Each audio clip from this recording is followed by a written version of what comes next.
So, Joy, let me just correct the notion here, right? Okay. Tech bros and sis, they don't shout. They can't shout. I didn't even think about it. You know what we do, right? So we can be everywhere. Like we're here today, hosting the event. But on the other side, you need to really pay attention to details to be able to get the best results out. Fantastic. We have like mighty people here today. Trust me. We're really honored to be here today. Very, very honestly. Because on nobody, I'm not sure we'll be able to actually, be in the same room with. Where will you meet them? Exactly. When we are not computers. Oh my God. It's such a good day today. Yeah, really good day. Really great day. Okay. Should we still meet more people? Or Well, I think I can easily say that it's not true. Although there are some requisite knowledge you'd have to have before, becoming a software engineer. For someone like me who transitioned from a career in digital marketing to software engineering, one would expect that I would have like several years of experience before becoming a software engineer, but it's not so. It's, however, about the amount of challenges you face in terms of, not running away from the big problem, basically. So, yeah, thanks. Could you please bang your hands for Toby? He did a great job now. He was able to demystify that. I think he did a great job. Okay, Joy, we have someone over there too. Just a very brief one. Thank you. Okay. 7 years at something, people will respect you. But if you go further and spend 7 extra years, making 14 years, then people will fear you. That's just the basic truth, really. So at this point, we would like to start the show officially. Once again, my name is Dayo Adilego, and I will be your host today, and I have with me my very, very energetic... I thought you agreed it's Perry. Oh, yeah. Dayo Perry for today. Thank you. And I'm RJ, and you see our faces till the end of the show. Fantastic. I'm sure you are all excited to be here today. Thank you so much. Without any further ado, I would like to invite on stage the woman that's been at the forefront of leading, coordinating, and making things happen, running the show, ever since, to actually ensure that we're here today and we're having a very wonderful time and a very good experience. I would be calling on Elizabeth Okaome. That's Developer Community Manager, or Developer Community Relations Manager. Oh, fantastic. I had to rehearse that over and over again. Please, a round of applause for Elizabeth as she walks on stage.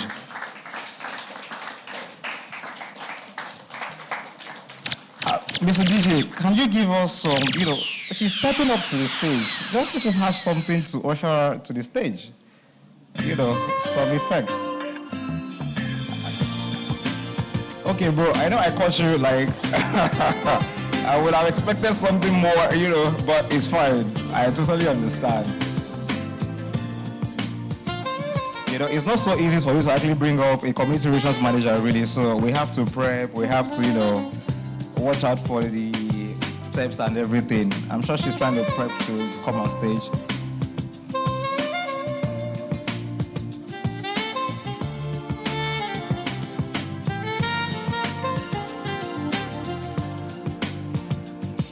Are we good?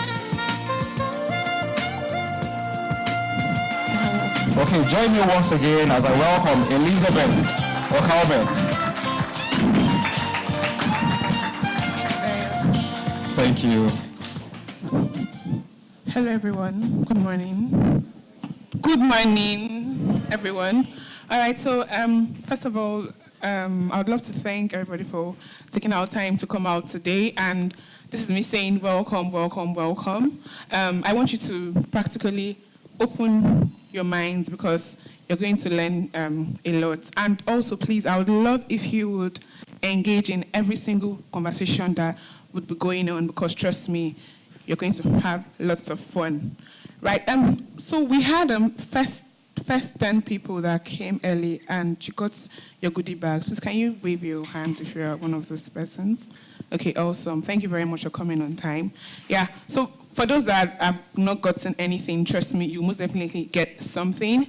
But most importantly, I want you to actually open up your minds, listen, and collaborate with your fellow developers. Thank you very much and welcome.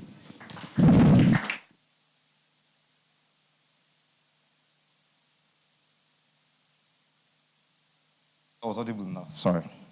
Thank you, Elizabeth. That was a very, very brief one.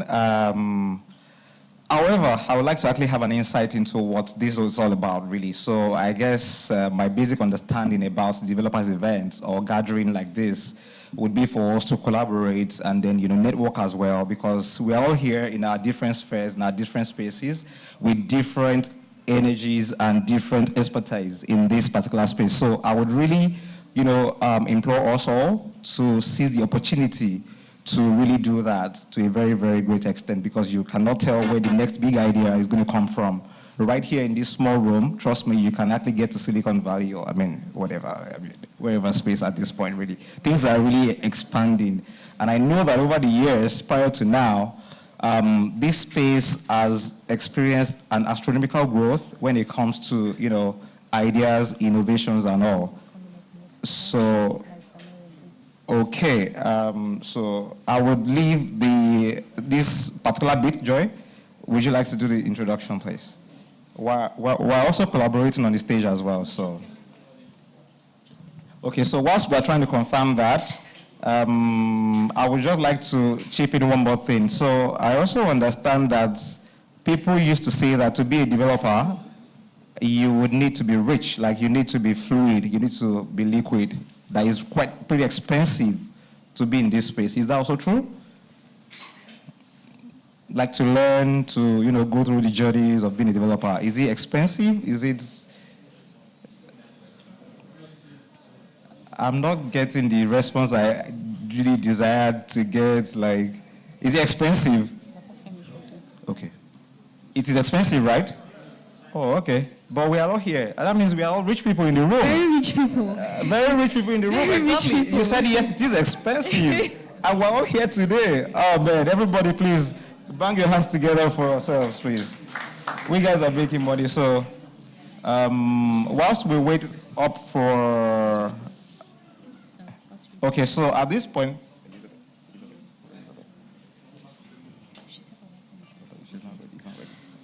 Okay, at this point, I'm going to be inviting the very beautiful Elizabeth back on stage, and she's going to be telling us why you should be a part of the Interswitch Developer Community. Are we all members of the Interswitch community, developers community?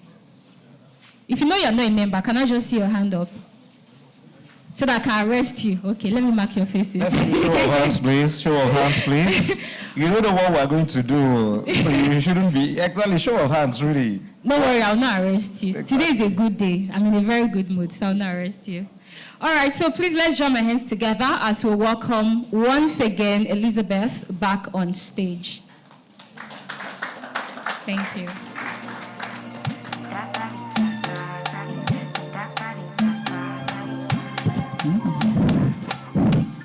Thank you, Elizabeth. Thank you very much, Darren. And so I'm back again. Just going to have my slides.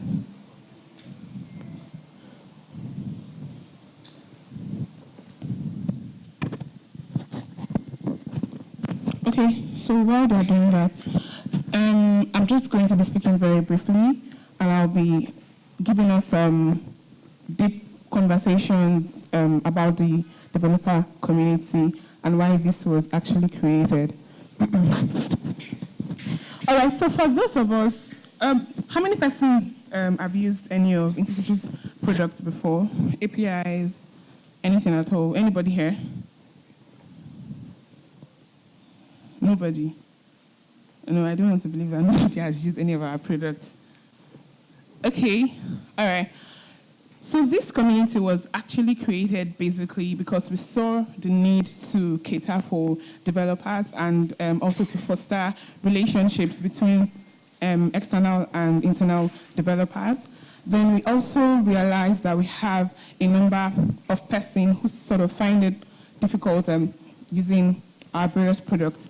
So in the community currently, we offer technical support to community members. So for those of us in the community, you would agree with me that most conversations there is usually support responses. But I'll just walk through my slides. Please, my first slide. I'm just getting started. Thank you. Okay, so we are a developer-focused community seeking to foster development, relations, and growth, irrespective of experience, level, and background of developers. So what this means is that we know that developers, we have the senior devs, we have junior devs, we have intermediary, and our focus is everybody. We're not saying because you are junior, you cannot join us. We're not saying because you are senior, you have to be no. Everybody. And also, we are not just focused on developers. We are focused on people who are passionate about building world-class products, mostly in the fintech space. So we have the product managers play in, we have the product designers, we have the product marketers, and various people that build fantastic products. Okay, yeah. So these are the things that we do in the community. First things first, we foster collaboration. We have our mentorship and accountability program. So for this one, currently we're doing this currently closed door within the volunteer community. So for the community, we have a number of volunteers that help for some things background, and these people are usually mentored. Then we have learning opportunities. So for those of us who are currently on Slack, how many persons are on Slack currently? Oh, thank God. Okay, great. Yeah, so you would agree with me that on Slack, as at today, every month we have a session where we walk you through our various products, APIs, right? We take it one by one, step by step, just to make sure that you totally get how to use these products. Then, then we have API demo. This is also in sync with what we do every month.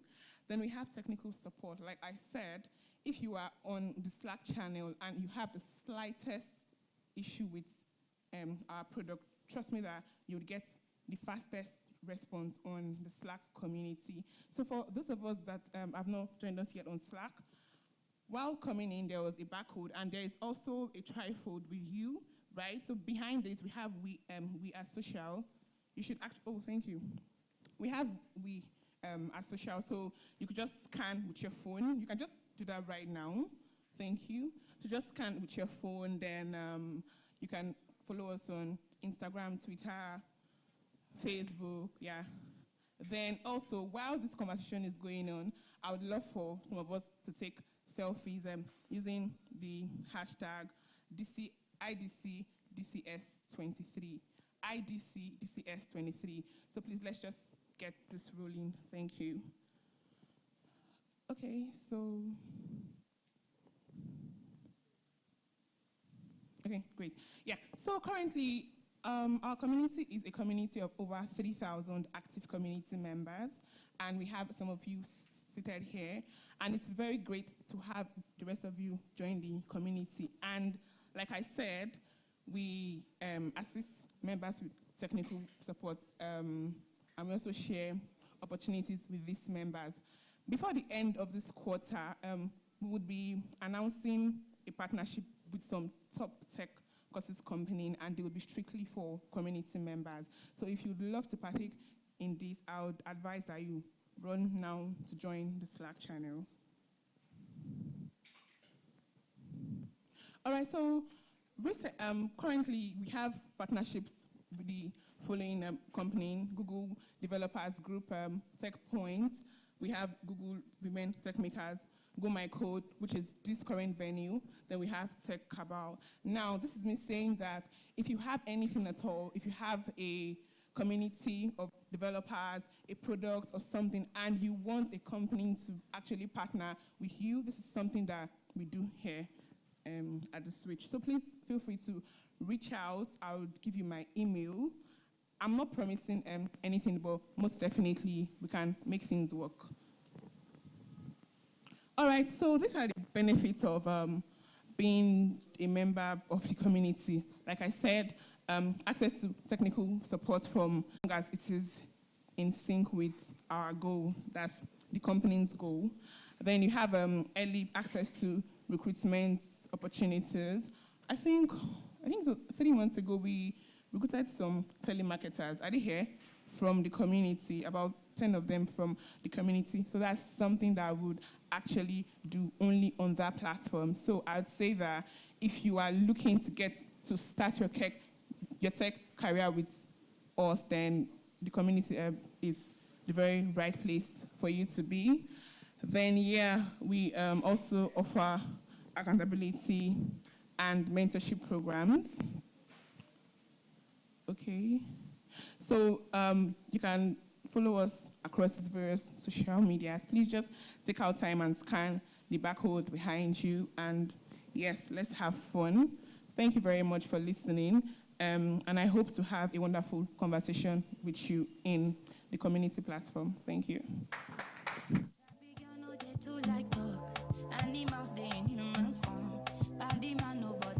Thank you, Elizabeth. That was a very, very good one. However, I would still like to more like reinforce, the essence of today, just in furtherance to what Elizabeth has been able to actually, say to us so far. I know the developer community, like I mentioned earlier, that it's all about fostering collaboration and doing all whatnot basically. At this point in time, I would like to welcome somebody, that I'm sure as well as you guys are also privileged to be in the same room with today. And then over the years, you can imagine the span of experience, in this tech, space, the immense work that has gone into ensuring that conglomerates, businesses, organizations are still standing till now. And like I mentioned earlier, that one of the myths that you can actually have around this tech space is to say that, okay, you need like several years of experience to be able to get to a point. However, I mean, the major years that you have to exert some serious work would actually start with some baby steps at some point in time, really. So before I bring on board the very next distinguished speaker, I would like us to have an insight into what has gone on over the years, just a snippet of that, not necessarily everything, but you can actually go ahead on other profiles or platforms to check for that yourself. So the next speaker is an astute technology expert with very strong technology capabilities, garnered over 18 years of core experience spanning IT infrastructure, software and application development in fintech, and consulting and software development sectors as well. His career commenced at Accenture, that in 2001, from where he proceeded to Neptune Software, formerly known as Computer Systems Associates, building banking software for the biggest and most successful financial institutions in the country.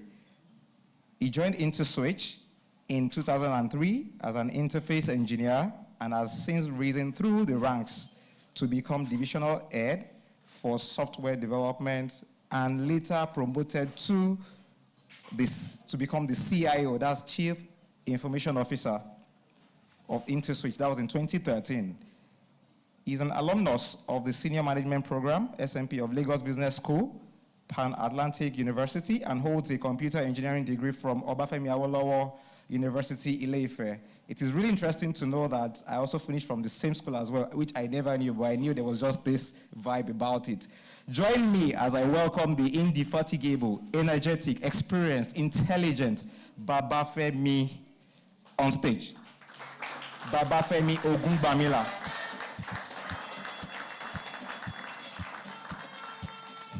Thank you, and good morning.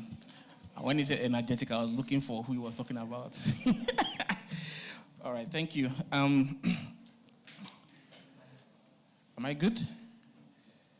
All right, so thank you, and thank you so much. And it's actually quite, I'm excited, extremely excited to be here. Like you said, one of my first jobs was actually being a software developer at Neptune Software. And at the time, I didn't know, I mean, it was that far back that I didn't really think that this whole software thing was a thing until I walked into the office on the first day and I saw about 50 developers in the same room.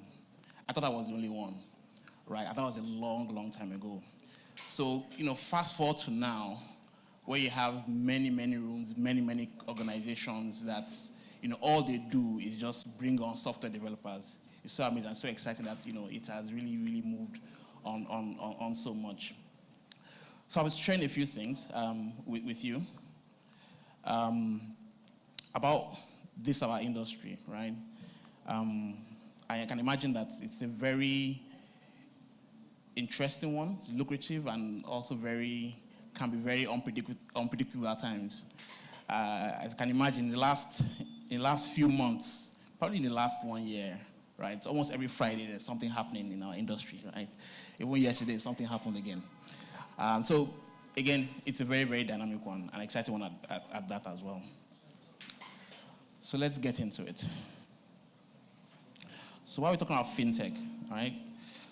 We'll talk about that a little bit, and then we'll talk about some of the trends that we are seeing right now that we believe will be impacting, the industry itself. Then, of course, we'll just talk a little bit about the APIs. I think there's a lot more coming from an API perspective, so I won't be dwelling too much on that. But I'm sure at some point you also want to understand, so how do we even play, in all this?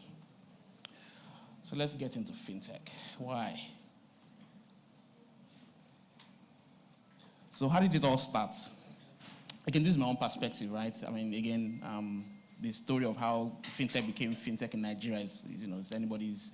But this is how I saw it, and this is what I saw, right? I think it started out from when, we got GSM, right? I think around, say, 2000, 2001. And as people, our values began to change. Our values began to shift. We began to think that we could do things differently, or should be doing things differently. I used to tell people that way back then, to get cash for the weekend, you'd have to go to a bank and queue on a Friday, and so on and so forth. And I used to tell them very, very quickly at the same time that I wasn't one of those people that go to the bank on Fridays because I didn't have cash anyway, so I wasn't in that category. But again, those are the kind of things that were happening. But after GSM, we began to see the need for people began to ask questions around, so how do I, if I wanted to recharge my phone, for example, why do I have to go and buy a scratch card? A couple of you might not be old enough to remember scratch cards, but then there used to be scratch cards, that you have to buy at, at an umbrella store and then and load. People wanted, wanted it to be easier. People wanted to be able to do it from the comfort of their homes. People wanted to order food online. People wanted to do things. People just felt there was a possibility, right? And then at the same time, the banks, the financial institutions were beginning to think that, we could change the way we do banking today. Back then, if you had an account, if you opened an account in a bank, in a particular branch, chances are that was the only branch you could go to withdraw cash, right? Until the bank started, consolidating and then creating connectivities to their central systems.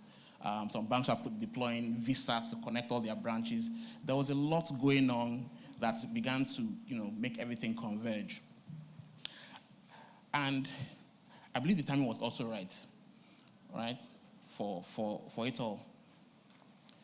But technology itself, right, kept on moving very fast. Even now, we're in a space where the rate of change is really more of an hyper acceleration, for technology. A lot of things are changing very, very quickly, right? Over the last few months, in fact, things have changed very rapidly. So that change continues to happen, and people begin to demand more and more and more and more.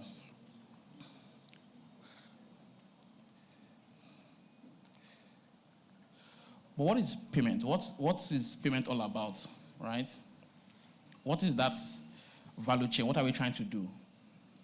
the whole point of payment is to be able to deliver value from one person to the other. That's it. That's what we're trying to do, right? On the one hand, you have a consumer, someone that wants to buy something, right, or wants to, or that is receiving a service. And on the other side, you have a merchant that's providing that service or selling a good, and he just wants to get paid. That's really what payment is all about. But in between, then you have a lot of other, parties that are playing. Then you have the banks, right? That's, the issue that is banking the consumer. Then you have the merchant. You have the bank that is issue that is banking the merchant, right? Then you have people in between. You have institutions in between that provide services to the banks, right? That provide services to the banks that bank the consumer, and services to the banks that bank the merchant. So all these guys are in between. Then you have the scheme that creates the rules of the road, right? So all that is what the payment value chain is all about. So for all of us in this space, and for you guys, what you're trying to do is allow the guy on the left to be able to make payment to the guy on the right for that good, and navigate through all the guys in the middle, right? So that's what everybody is trying to do. So take a simple payment flow. Again, this is not a payment, but again, just to share exactly what I was talking about. At the point of service, the customer just wants to pay. He has money in his account. When he pays, that gets debited. That happens on day one, immediately, instantly, right? The following day, which we call T+1, then the scheme in the middle moves the money from the consumer's bank to the merchant's bank. Case closed. Everything is done. It gets more complicated. There are a couple of other rules at play, but that's really what we're trying to do. That's what everybody is trying to do. How do you make that easier? Right? How do you make it painless? How do you make it such that everybody can trust that if I go to the merchant and do this thing on the point of service, the person I'm getting service from will get paid, and I'll get my service, right? So that's really what we're all trying to do. And we are plenty, right? And we are plenty trying to do it. It's a lot of people. And please, this slide permits me, or I apologize ahead of time if I've missed any fintech out. I apologize if there are fintechs that are no longer fintechs. And I also apologize if the logos have changed. It's because there's a lot going on, and it's really, really hard to keep up. But this is what's going on, right? Everybody is trying to play, right, to serve either the consumer, the merchant, or someone in the middle, right? Now, it gets interesting when you begin to see some of the organizations, some of the companies or the startups, that are actually in all places. It provides services across the entire value chain, right? As a matter of fact, some of them are even trying to, say this value chain doesn't even exist, right? Again, it's also disruption and innovation. So that's what we're all trying to do.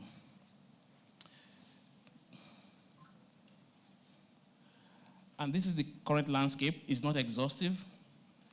It looks crowded. It looks like there's a lot going on, but there's so much opportunity.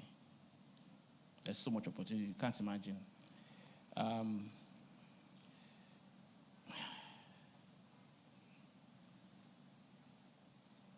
what is the opportunity? This is a document from McKinsey, a bit old, way back in 2018. They told us that for all the players in the market, all the players doing, fintech, trying to digitize payments, all of us, we're only doing less than 8% of all the payment that actually happens in Nigeria. Right? So what does that mean? There's another 90% that is waiting. And we saw it, actually. We saw it during the cash crunch all of a sudden people are seeing 3 times their volume, meaning that people were there, payments were there, activities were there, just waiting for that push, right, to use the system. So they need something to incentivize them, right? They need something. But you know, in all this, there are still challenges. Even though there are opportunities, there are still challenges. And I think probably one of the biggest ones is just a cultural one. We love our cash, right? And the reason why that's so interesting is that one of the fastest growing products right now, right, is the product that gives people cash at point of sale. Now imagine the irony. We're all trying to go cashless, but the fastest growing product on the network is one that's giving out cash, right? So we love our cash. But again, so someone has figured out that it's not about cashless, it's about providing service, at the point of need, right? So it's still opportunity there. It's still opportunity because it's growing. Now, sorry. So again, the challenge is tough to do business in Nigeria. You guys are aware. We all know. But again, we are entrepreneurs. We're engineers. We are here to solve problems. So let's solve the problems and stop complaining. There's also regulation. I think, again, like I mentioned earlier, if you're in this business, one of the things that I have to do is stay very, very close to regulation to understand, what's required, understand how to do it well. And of course, if you're a startup and you're trying to get into the market, you also need to be aware that the incumbents are still very strong, right? So one of the best bets is really to work closely with them, right, as you build out your own product.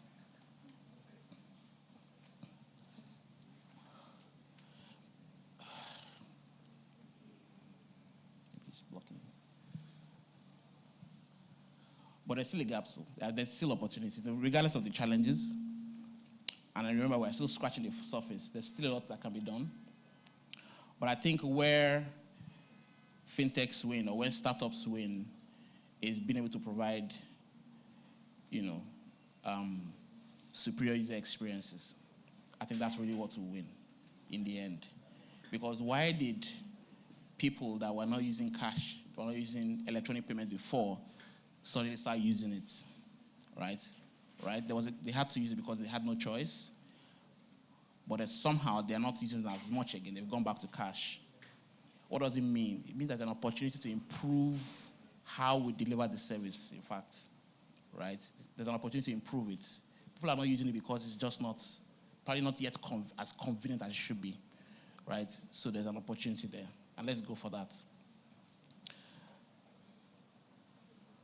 But as we look at the environment itself and the industry, there are mega trends that are impacting us. I think one of the biggest ones that we've seen is just the threat of big tech, that everything these guys provide to us today will just have payment inside. Yes. Right? Yes. You just have payment inside, and they can do it.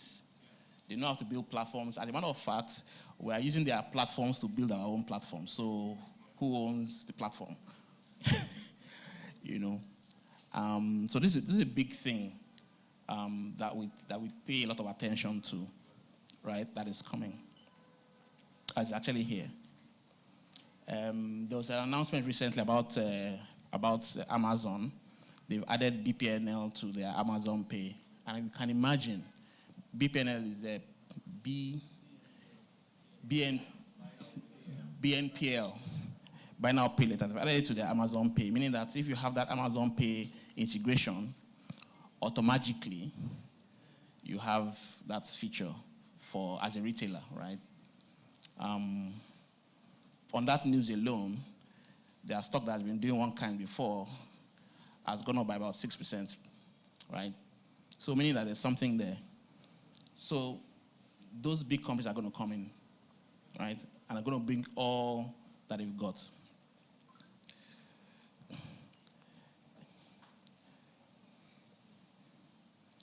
The next big trend is AI. Again, this one is we don't know, this one can go in many, many directions. But we do know, right, that it's going to change technology for good. And this is not hype, this is not crypto, this is not Web3.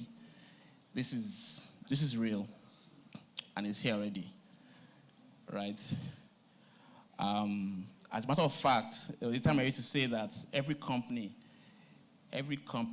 right, that wants to stay alive has to transform itself into a technology company, right?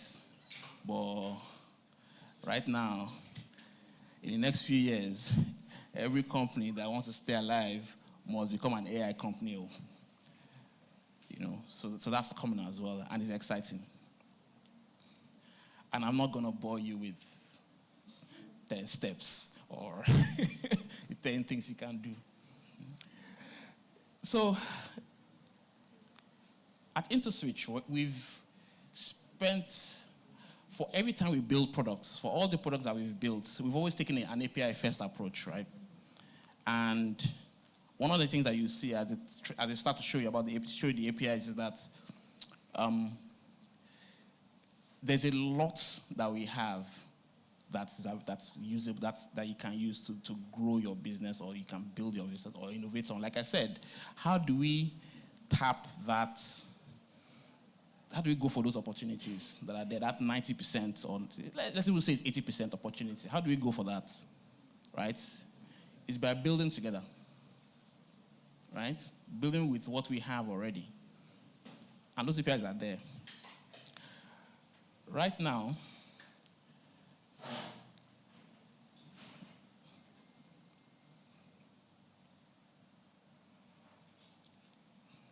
I apologize for the clicker. Okay. Right now on our systems, we process about 28 million, well, we see about 28 million API calls, right? Every day. And please, before you bring out your calculator and start multiplying by 5 naira, it doesn't align like that. So keep your calculator, right? These are API calls. And it could be anything, right? It could be anything, right? But then again, the interesting part is that over 80% of them are actually from external people. So yeah, we use our APIs internally, but for a large percentage of the calls that we see come from people like you, and other, parties, right? So that's interesting, meaning that, again, they're not really for us, are they? Right? They're for you. But interesting is that a lot of those APIs, most of them are payment APIs too. So we have a few other ones. There's SMS, there's, laundry list of all those APIs. But 70% of the ones that we see that people use a lot is the payment-related ones, right? Not payment transaction, payment related. Again, trying to get you to put your calculators back in your pockets. Okay. So how do you play? How do you start? How do you get into this? And I'm sure some of you are probably in fintech already. And the one way, the surefire way, is to build your own, blood, sweat, and tears and everything, build yours, right? And a lot of people have built theirs, and they are doing amazing, and there has been exits. They made a lot of money, so it's great. Another way is work and learn at a fintech. This is one that I think is not as popular, perhaps, right? Because you get to learn a lot of things. Fintech is interesting, it's exciting, but it's tough. It's not like you're building a social media app. You're building a payment platform, right? There's a lot more duty of care that you have to have. Then, of course, you have the regulator that you have to ensure that you're building to the rules that they define. So there's a lot to learn here, right? So there's there's something there too. Then, of course, you can take those APIs and then build for non-fintechs, right? Can be for non-fintechs. Because at the end of the day, like I said, every company has to be a technology company. And every company needs payments. Right? So those opportunities are there. But at the end of the day, you can play. Right? You can play. But how do you really win? To win, you must always follow the money. Thank you very much. I hope I didn't spend too much time. Thank you.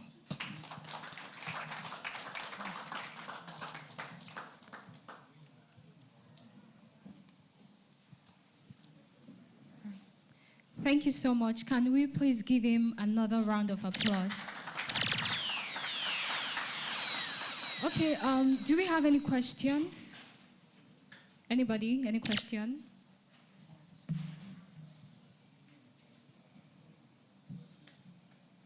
Okay, we have one person over there.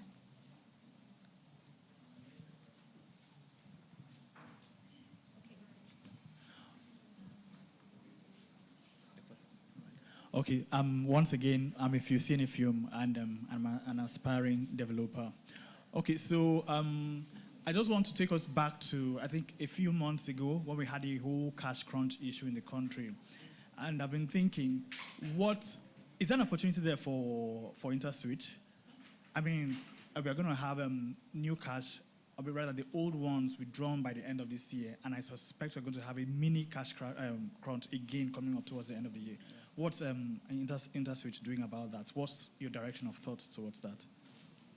I mean, well, in the last one, we saw the impact, right? And I think, again, because we're always building things, we were able to take the opportunity, right, to even build more solutions and start and make it available to those guys, to people that need services and, they're unable to use cash. So we saw that. We even saw the impact on our network. I mean, to a point where we began to see like 3 times the volumes that we're processing, right, when that happens. So if it happens again, then we're always there to make it available. But the interesting thing is that because it kind of told us that, you know what, right now, right, you could get 3 times the people that are using the systems. Right? It means that right now, that opportunity is there. So we don't have to wait for it to come, right? What we need to do is to go there right now and make it available and make it easy to use.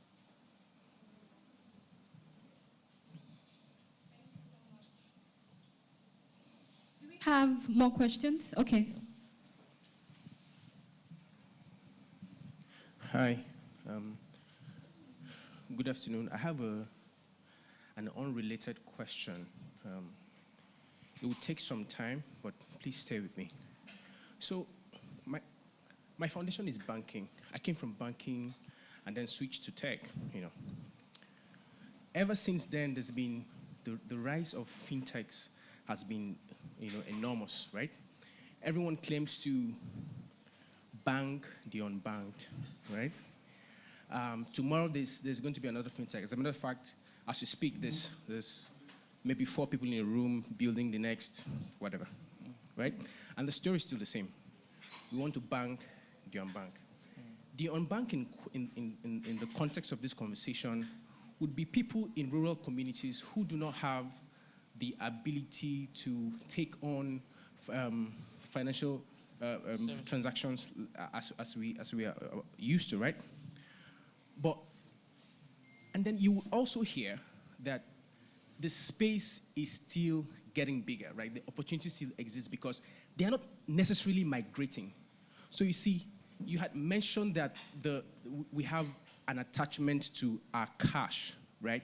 So cash has basic features. The cash as a means of payment is not just convenient, it is quick, right? It's in a trust-based society or trust-lacking society like Nigeria, cash is how I know that the thing is there, right? So what you're solving for as a fintech, whatever solution that you want to bring to the market you're competing with the reliability of cash, you're competing with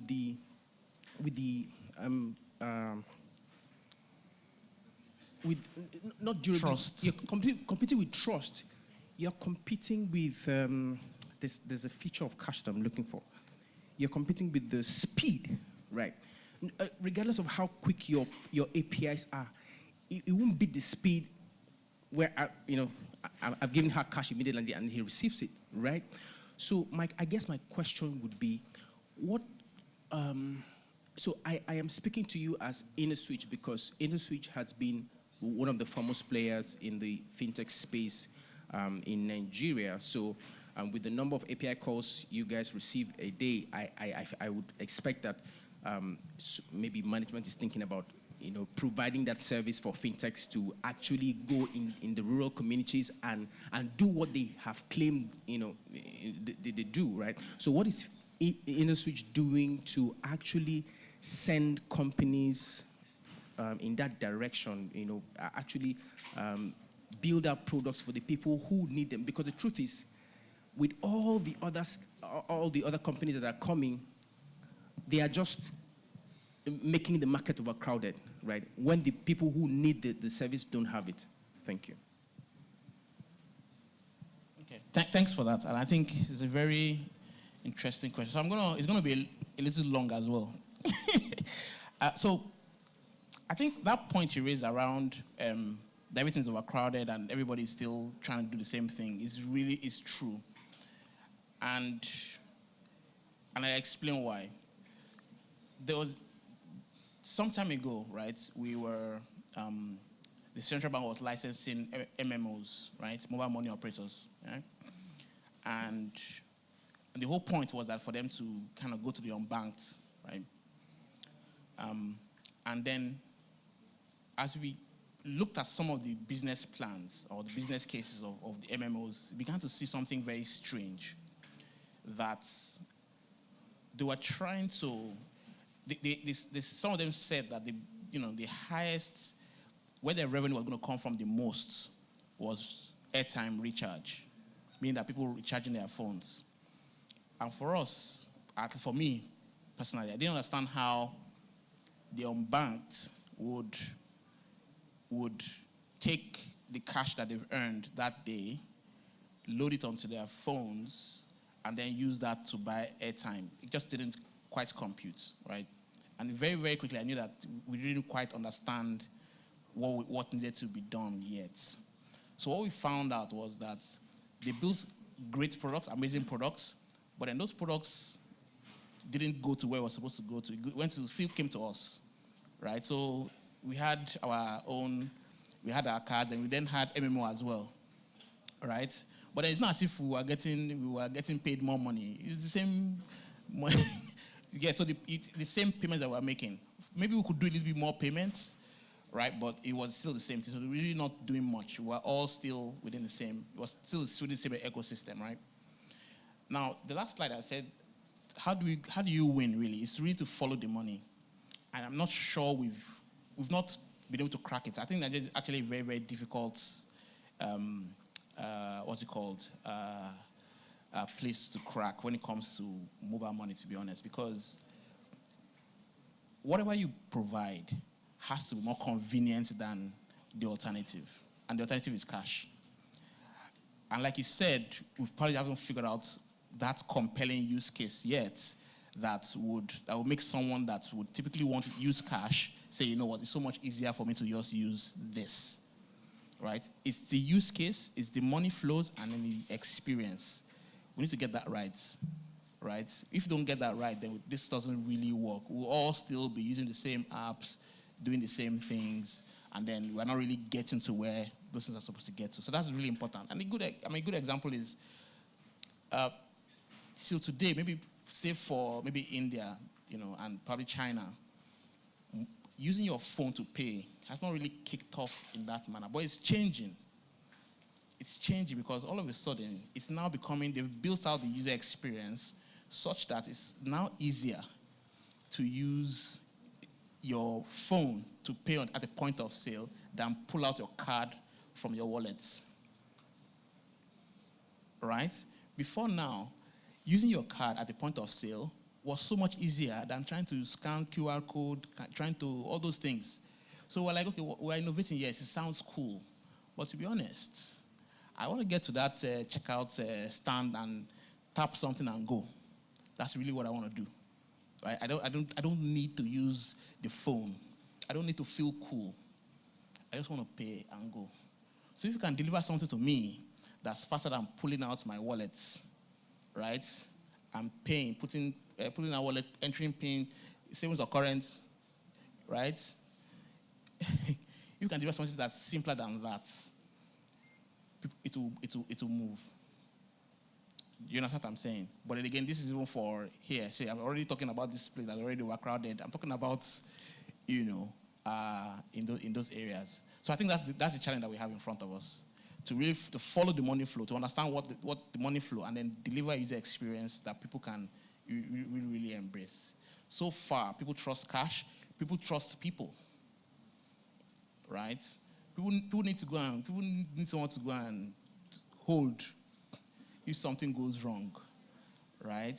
So that too, there's this cultural thing there, that trust. So it may take a while, but maybe we'll crack it at some point. Let's continue to push against the boundary. And like you said, that's what the APIs are for. We can't be everywhere. We know we can't be everywhere, but the APIs can go anywhere. You understand? So that's just how it works. And that's how we're putting this together. So maybe somebody here will go and sit down in those places and just be asking questions, thinking about it, doing research, and maybe one day we'll crack it. But please make sure you are connecting them through our APIs. Thank you very much. Next question. Thank you so much, Baba Femi. Please let's join our hands together for him. All right, because of time, we will not take any more questions. So please let's join our hands together once again as Baba Femi goes back to his seat. I hope you are having a nice time. Where is Islamiat? Okay. I hope you're not frowning your face. All right. Very quickly, we are moving on to the next agenda, and I would like to welcome Nifemi Olatunji. She's going to be telling us all we need to know about Interswitch. Okay, she's going to join us very shortly. And by the way, the first time I gave the mic to Nelson, we couldn't hear what he was saying. But, after I gave my little, pep talk, the next time I gave him the mic, everybody could hear what he said. Right? Can you jam your hands together for me? At least I taught you something. All right, is Nifemi ready? Okay, please let's jam our hands together as we welcome Nifemi. Thank you. Good morning, everyone. Trust you're doing awesome this morning. Just like she said, my name is Nifemi, and I work with the HR team at Interswitch. I'm delighted to be here. Thank you for the opportunity, just to be with you guys this morning, and I hope, it is as rewarding for me as it is for you as well. Okay, so I'll just get right into it. I'm coming from the angle where, you're hearing all this fantastic stuff that Interswitch is doing, right? I'm sure some of you follow us on Instagram, on LinkedIn. You're seeing the amazing things we're doing, and you're asking yourself, how can I flip the switch, right? You've seen testimonies on LinkedIn. I just flipped the switch. And then you're asking yourself, how can I also flip the switch? So this is for you, okay? So first of all, I'll start by telling you a bit about Interswitch, and of course our founder, in person of Michel Elegbe. It was started in year 2002, and our purpose is to inspire Africa to greatness through innovation, value creation, and excellence. I think the amazing stuff for us is the fact that over the years, right, this has remained consistent, right? We don't become so satisfied that we don't want to grow. So over the number of years, we keep on getting better, we keep on going for more, right? Once we set a goal and we achieve it, we go higher. Do you understand? Also, our vision is, a prosperous Africa driven by a seamless exchange of value and commerce. So we're not just bound to Nigeria. We also want to make Africa prosperous. So the products that we are constantly churning out, the solutions, the platforms, it is just so that Africa can be prosperous. Okay, moving on. Okay, so these are our core values, and I decided to add this slide because I feel, it will be helpful for you. If you do decide to want to work at Interswitch, these are core values that we're very big on, okay? Firstly, we have empowered people, open-minded collaboration, innovation excellence, customer success, ethical conduct. So basically, we believe that our people are empowered, right, to do the jobs that they're paid for. Secondly, from time to time, right, so Interswitch is a very big organization. There are different business lines. So even though we're working in different directions, we're all still working towards the same goal, okay? So you'll see people in different businesses collaborating. For example, I'm in HR. My colleague Elizabeth, who is anchoring this, is in payments. But here we are collaborating, right, to bring this amazing event to you. Do you understand? So if you're a collaborator, then yeah, Interswitch is a great place for you to work. Of course, innovation excellence. We're constantly coming up with new ideas, new initiatives, just to ensure that we're not stagnant.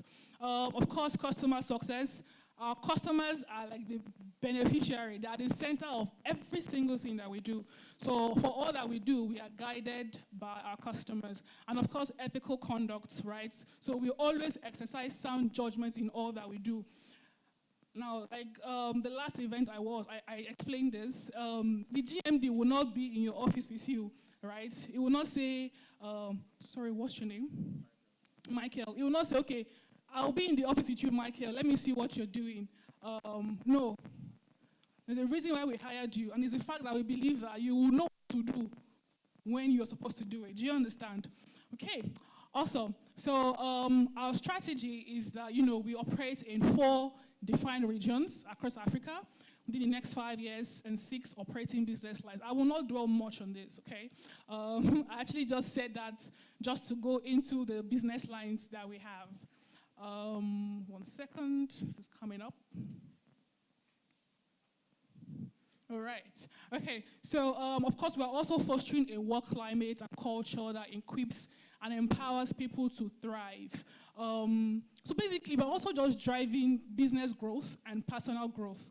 We're not just so focused that Interswitch is growing and then our staff are not growing. Right? We know you have personal goals. We know you have aspirations. So we find a way, we find a middle ground to balance both. Growing, we're prospering. You are also growing and you are also prospering, basically. Okay, so we have different business lines in Interswitch. I'll just run you through them. The first one is Pure Pay. And basically, they focus on payment processing. We have Sistegra. This is our digital payment infrastructure. We have Payments. They are for merchant acquiring and APIs, which is why you're here. We also have Indeco. They are focused on digital commerce and ecosystem platforms. We have Pay Token. We have cards and digital tokens. We have Inclusio. Their own focus is, financial inclusion. I just saw someone in inclusion, so I'm saying hello. And then we have the 7th one, ECLATS, right? They are basically for healthcare. Now, I said all these amazing things just so you know that there are many opportunities in Interswitch, okay? There's so many opportunities. So imagine these 7 business lines having so many things that they're doing at the same time. This simply means that we will always need manpower. Do you understand? By manpower, I mean you, I mean talent, right? We will always need manpower. Every single year, these guys have targets, they have projects, they have products that they are churning out, right? So it simply means that we always need people to work closely with them. Do you understand? And of course, in this era of people resigning, people leaving the country, it simply means that we also have gaps, right? And then we're also looking for talented young minds like yours, vibrant young minds like yours. So I'm sure you're asking, okay, so how can I flip the switch? I would also mention as well that we had our career fair. That was, I think, last month. If you were there, can I see your hand? Oh, awesome, great.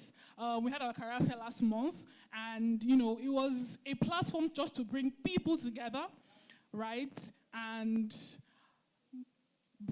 of course, we had partners, we had vendors that came as well. So it was just bringing people together for people that wanted to switch career path into tech, right? And also just to hear people share their own story as well. So we had that happen last month.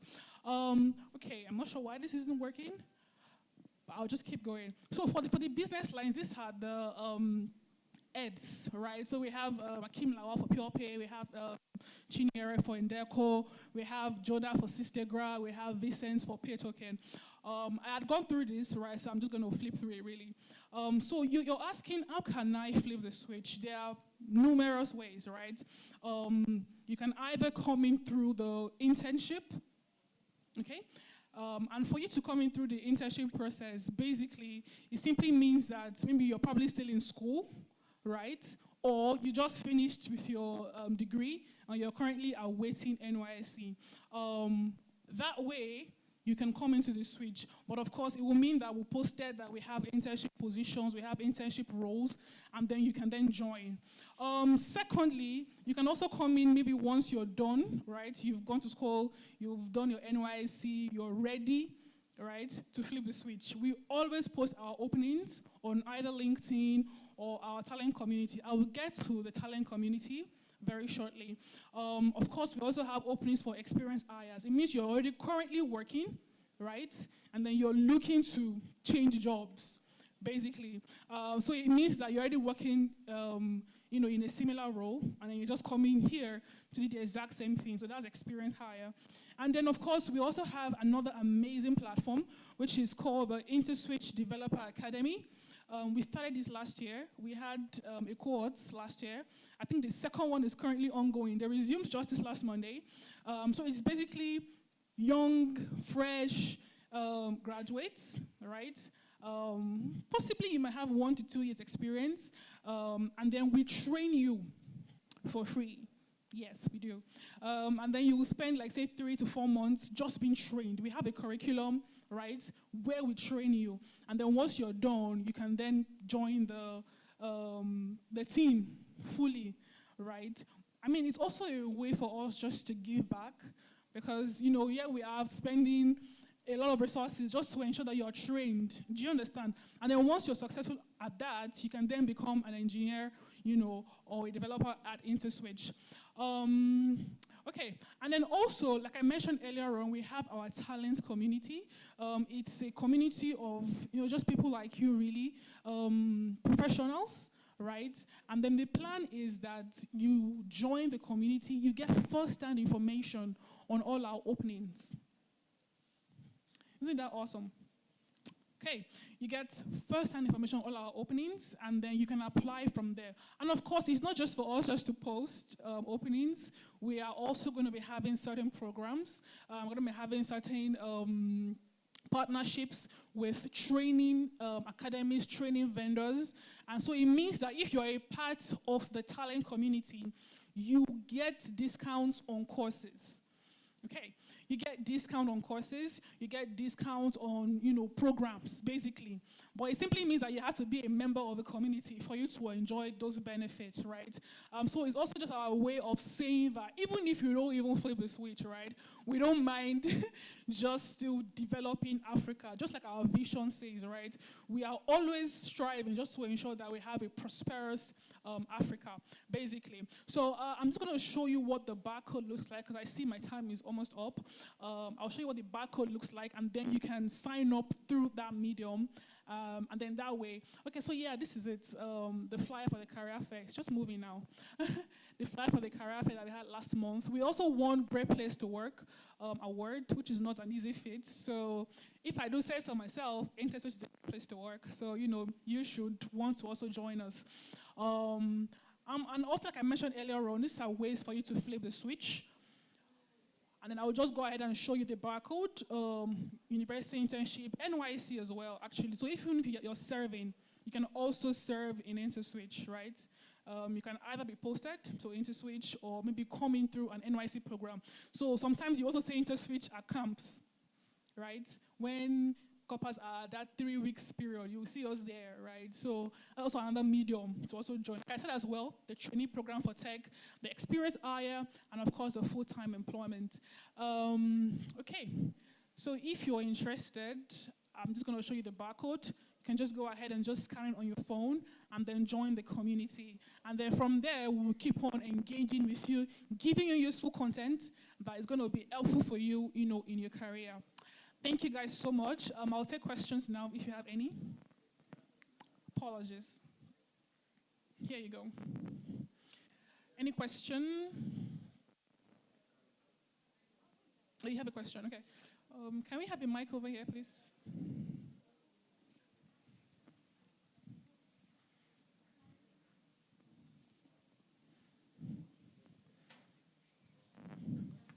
Hello, everyone. Hi. My name is Prince Mezi. Prince. Yes, Prince Mezi. Okay. So I have a question, and like for some of us that we are done with school, Yeah. we're done with NYC, but we have factors of age. So how can Interswitch help? Like most of the applications we have submitted, we normally don't get a callback because of age factors. So how can Interswitch come in and Okay. My first response is, I can see you. I don't think you're old. I'm literally looking at you right now. What I would just say is that you're done. Even if you don't get a call back, it's probably based on competencies. Because, and I'm sorry, guys, sometimes you'll see people that have 2 months experience, they'll be applying for head, performance management, or head, or group head role. Yeah, I mean, we won't call you. It's just what it is, right? Usually what I will tell people is try to look at the role, look at the job description, see what it entails, and see if it's something you're currently doing or that is at par with your experience level. Do you understand? I don't think we will turn anyone based on age per se, right? But what I would just, because I'm looking at you, I don't think you're old, so you're a great fit, really. Look at the opening, look at the description, look at the competencies required, and then see that par with what you currently do or where you're at in your career journey. That helps greatly. Do you understand? Because we also don't want to bring in someone that will struggle on the role. So what I would say is, since you're done with your NYSC, look at this period as a training period. Try to just train yourself. Take trainings, certifications, go for courses, so that when you do get the opportunity, you're ready. I hope that helps. All right, thank you. Any other question? Okay, all right, no question. Thank you guys so much for your time. Oh, there's a question, sorry. Okay, so my name is Balumi. Hi, Kalumi, good morning. Yeah, good morning. So my question is, you talked about a graduate coming into Interswitch and having a training. Yeah. So I want to know, are you talking about a graduate that has 0 experience or someone that has 1 or 2 years experience? And if you're going to take in a graduate, what are those things you're looking out for to have that graduate come into Interswitch? Okay. And how regularly do you take in graduates for training? Those are my questions. Okay, just to clarify though, so when you say graduate, are you specifically referring to the Interswitch Developer Academy program? Because that's the one that I mentioned for, training. Is that the one you're referring to? Okay, so the developer program and then other opportunities in Interswitch. Okay, right.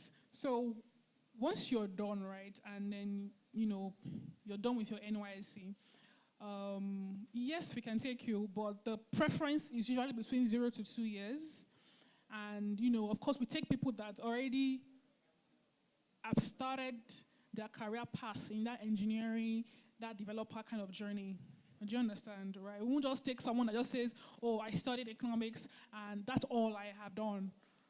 So we also look at people that, you've done certifications, or you have hands-on experience, or you've gone through a training before. Probably you've trained with certain training bodies, right, on engineering courses. So we look out for things like that. So it's not as though you don't know anything about, we of course still want some sort of foundation. So 0 to 2 years, but yes, we'll give preference to people who already have, some sort of competencies in that regard. Now your second question, for other roles, is that what you said?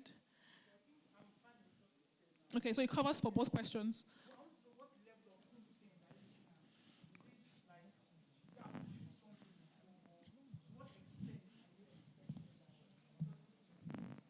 Okay, so I know I sat in the last interview for the Developer Academy, and I think the kind of questions that we're asking, first of all, was your ethics. just to be sure that you're hungry for knowledge, you're hungry for growth.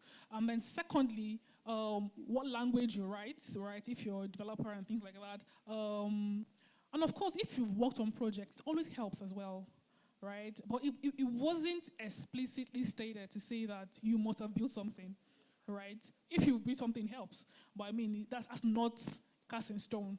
Do you understand? You might have supported people. You might have volunteered somewhere. It counts for experience for you. Do you understand? All right, thank you. One more question. Okay, because of time. But yeah, you can go. Can we take just the last 2 questions or just one? Hello, guys. Hi. What's your name? My name is Dami. Hi, Dami. You mentioned something about the academy, right? Yeah. So I wanted to ask, when next is it going to come up? I can't tell you categorically, but for sure, I know that most likely we need to land this one that we just started, right? How long is this one going It's to like last 3 for? to 4 months. Yeah. But I mean, we don't necessarily have to wait till the very end to start scouting, all right? And again, what joining the community does for you is we have a pool to fall back on. So we check there first. Do you understand? So it helps that way. All right, thank you. I think I saw someone's hands. Is that fine? One last question. Okay, so I'm guessing that will be the last question because of time.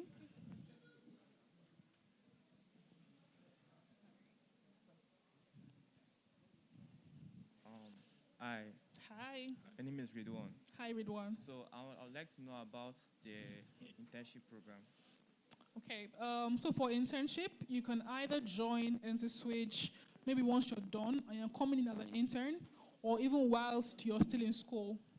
Okay, so I know there's some schools that when you're in 300 level, you need to go for internship programs, right? We also have that, right? So you can either join at that level, or once you're done and you want to just intern for a period. Yeah. But of course, we always post our openings, like I said. So even if it's internships, you also see there that we're looking for example, a finance intern or HR intern.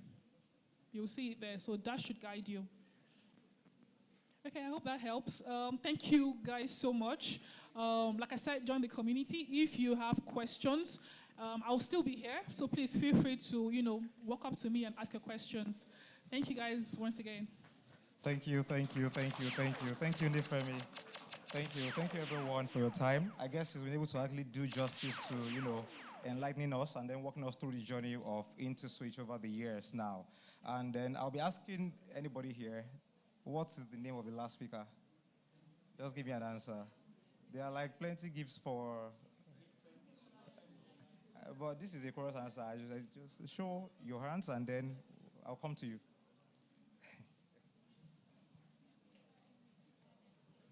Nifemi Olatunji. All right, thank you.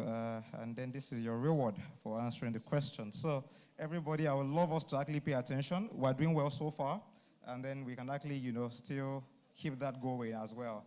Several goodies to be shared today, and then we should actually look forward to that. Right up next, I would be bringing up on the stage the next speaker, but prior to that, I guess Babafemi was up on the stage as well. So just one question from his session. Who can give me the full meaning of API? Application Program Interface. Application Program Interface. Michael. Thank you, Michael. You've just won yourself a trip to Dubai.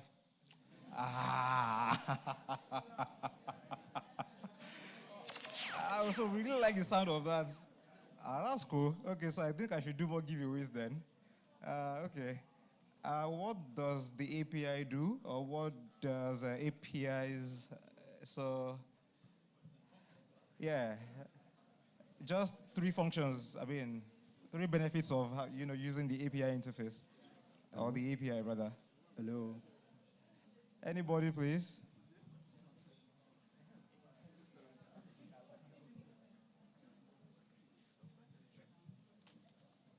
Okay. I hope I get the trip, honestly. One function of APIs, I think is a resource bank. You get information or data from it, number one. That's number one. I said only one. Okay, great. Thank you. Won yourself a trip to Monaco. Can I have another benefit of using the API, please? What's going on with this other side? Were we not in class? Bro, I guess I'll have to deflect a bit. Yeah, sorry, bro. My name is Ahmed. API is a means of communication between systems. Okay, thank you, Ahmed. A trip to where? I like this flow. Okay, I guess we're ready with our next speaker. Victor, are you ready? All right, great. So I will bring you on stage now, Victor, to walk us through the very next session.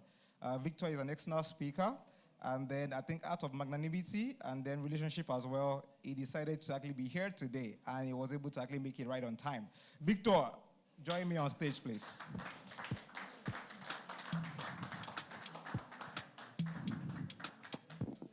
Thanks, man. Yeah, thank you so much to have me.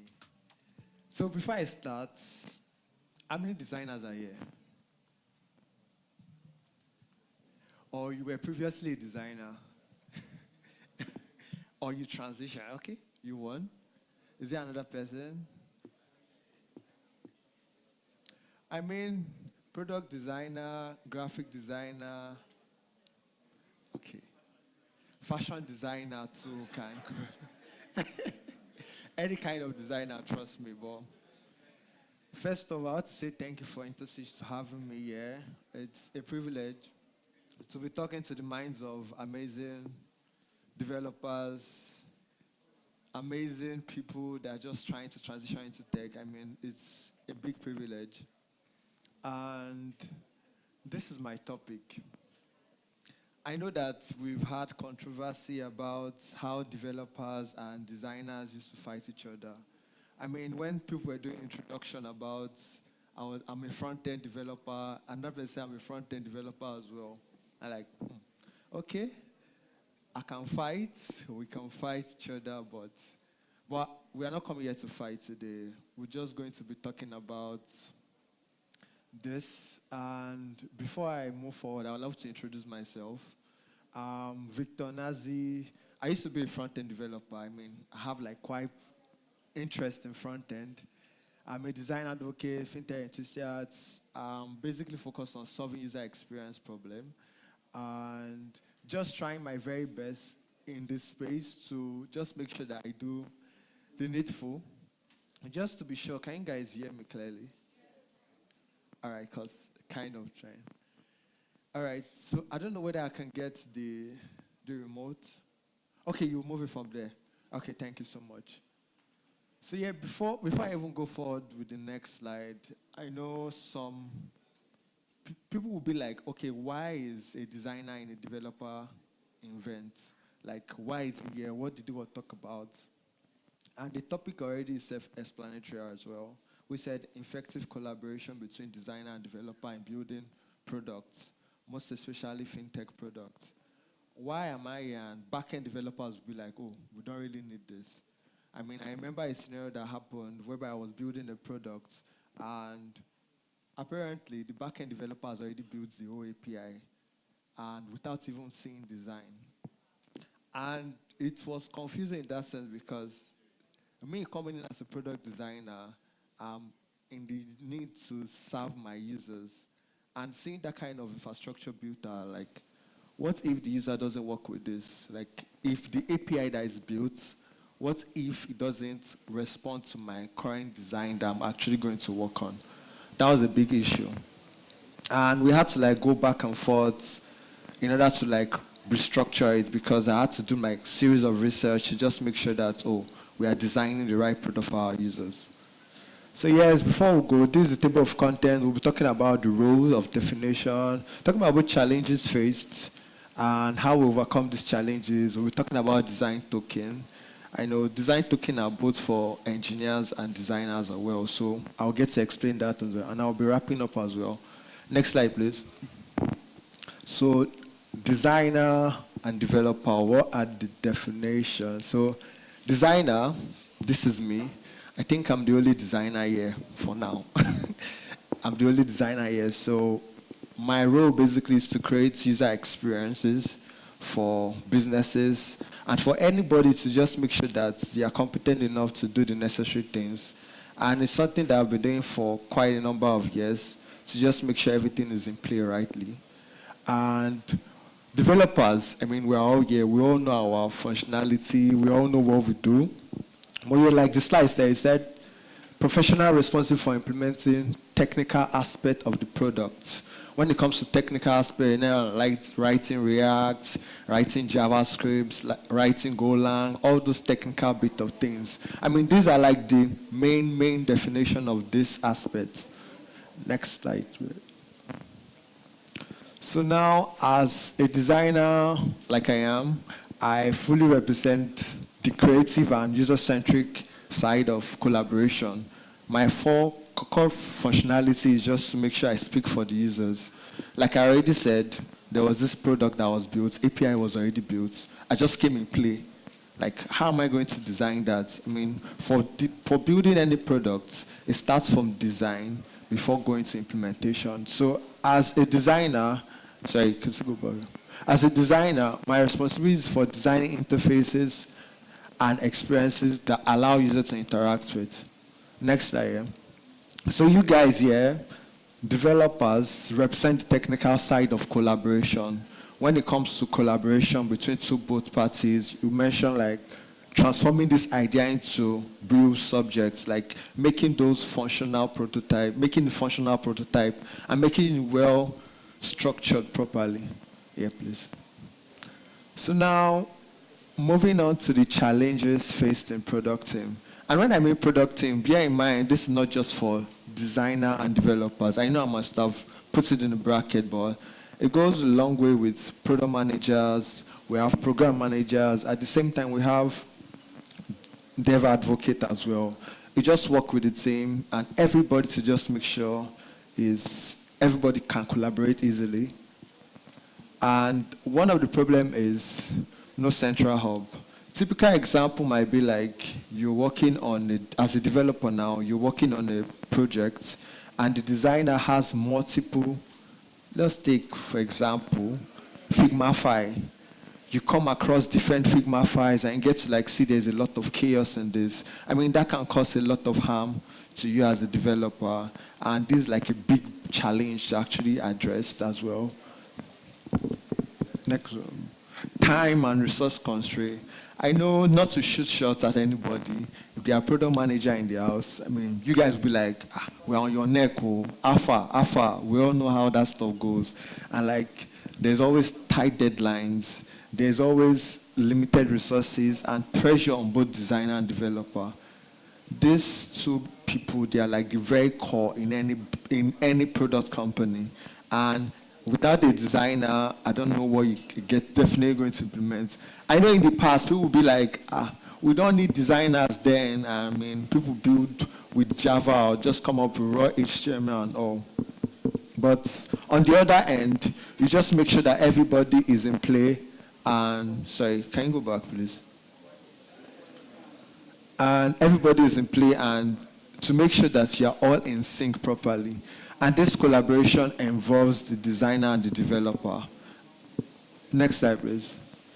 Another challenge that I feel that is very big is like resistant to adoption to new tool and methodology.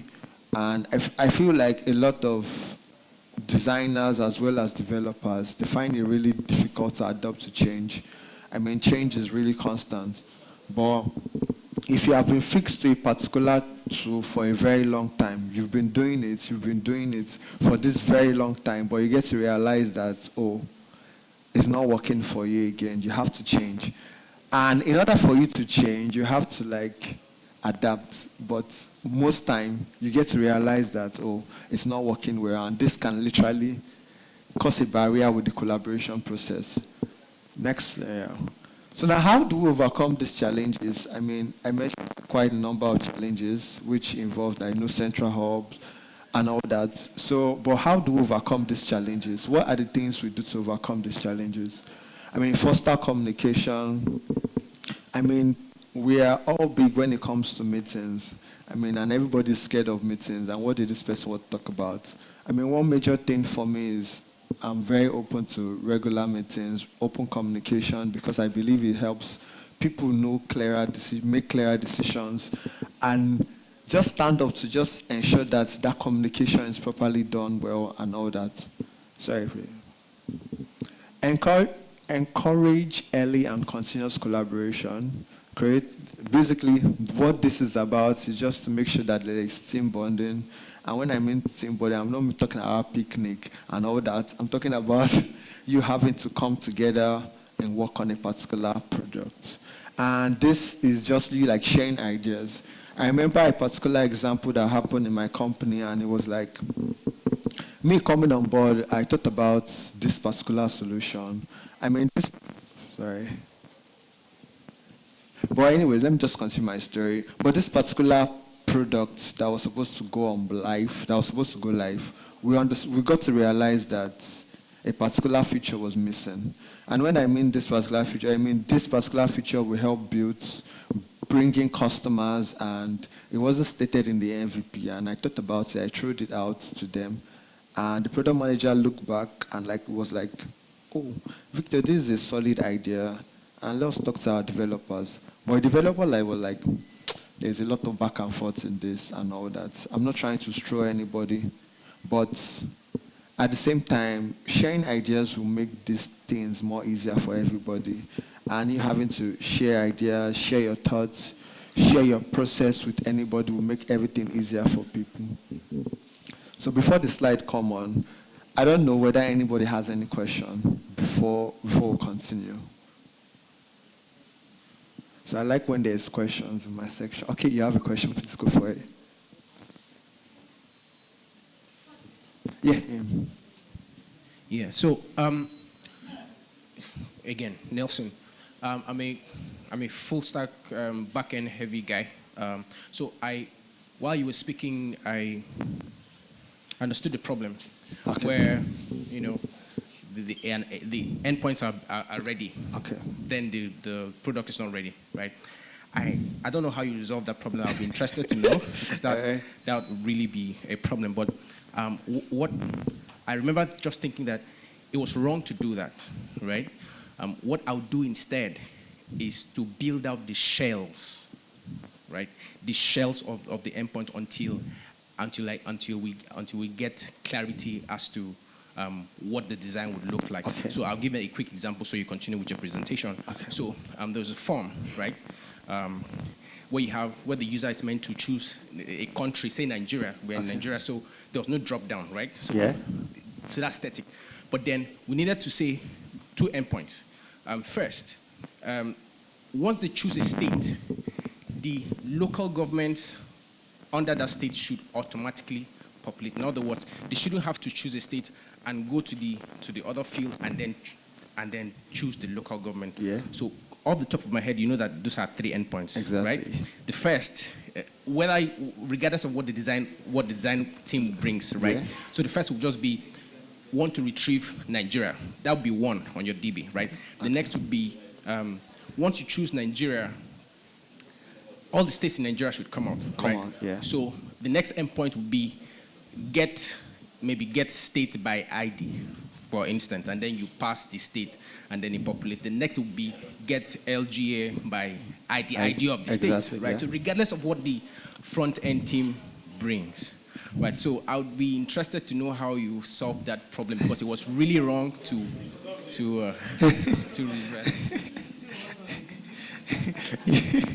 Okay, you've actually solved it, like everybody said. Well, yeah, I mean, that was like a good one. I mean, I got your scenario right. But when I was coming from the perspective of when I made mention of the fact that the API was already been built out already, I was talking about perspective of user entry.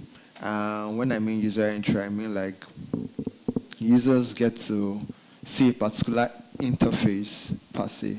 Okay. User gets to see a particular interface that is not really suitable for them. And when I mean suitable for them, you have like an MVP that is already set down. And this MVP is already set down.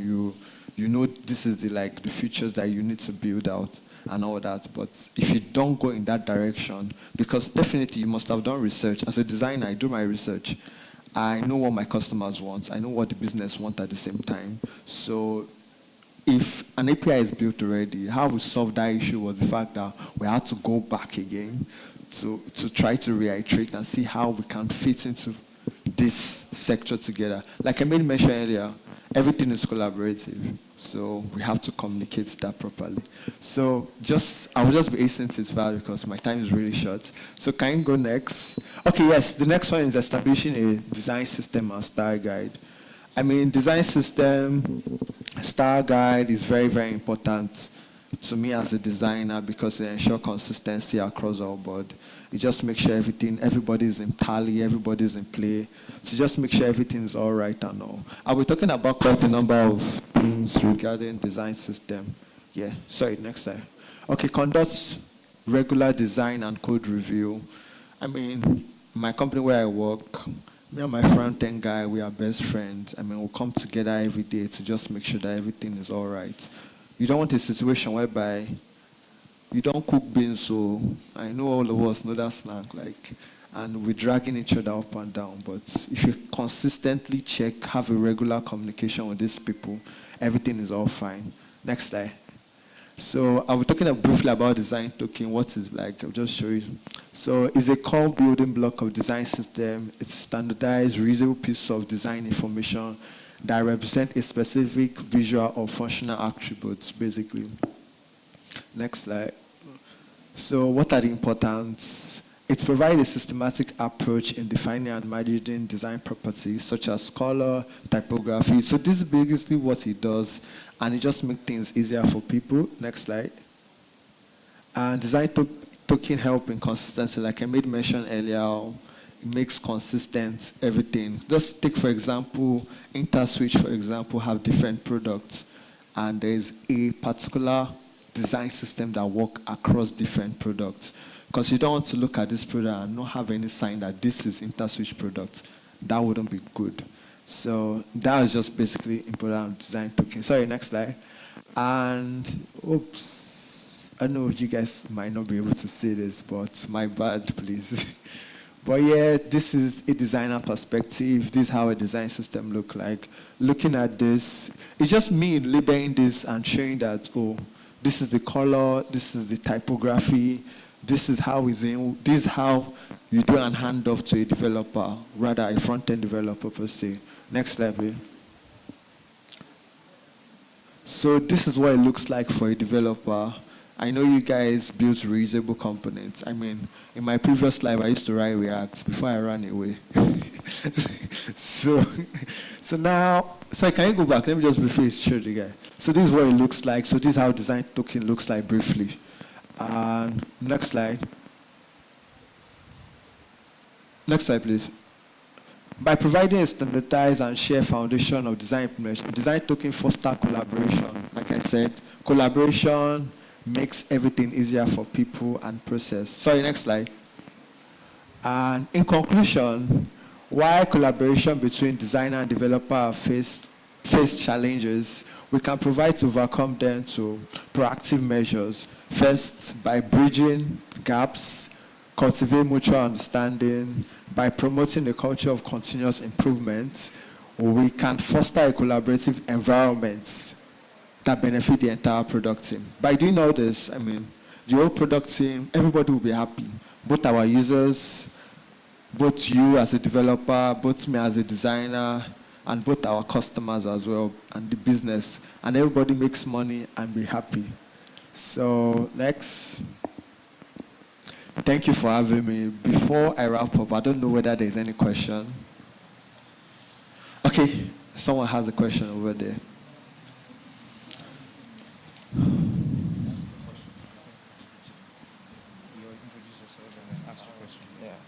Hello. Hi. My name is Ridwan. So basically, I'm full stack here. So there is this thing UI UX designers do for us. It's not funny. All right. It's not fun. Please pity us. We are human beings. Thank you. Thank you so much for that. So is there a question? It's a challenge. It's telling us we should UI UX So I'll say that I'm standing for designers here, and I'm not sure I have all the power, but I can manage it. So what I'll say is that, I get your concern. I believe that people get to do animations that are unrealistic and animations that you feel like, this one cannot be possible. But I have this particular friend. No matter the animation you give him, he sees it as a challenge to build himself. So what I'll basically say is that no matter the interface or no matter the experience, as long as it's functional, that's the key word, it's solving the problem you're trying to achieve for the business and for your users as well. To make sure you do it. If it's a challenge, if it's to define a good experience, fine, that's all. So I don't know whether that was able to clarify things. Thank you so much. All right, so one more question there. So my name is Fatima. Hi, I'm a front-end developer. So Ridwan, I would just want to add to what he said. So when I joined my team, my developer too was is someone that is very creative. He likes doing designs that nobody has ever done before. So there are times that we had issues, but like you said earlier, just try to form a relationship with them. Be on a call with them, show them that this is what you want me to do. It is not achievable with code. It is not like your Figma design that it's like just try and establish a form of relationship with them. They can honestly they are humans like us. So I took it on myself. I will tell him that this is not possible. Can we do this either? Can we do this? Can we tweak the design to be this?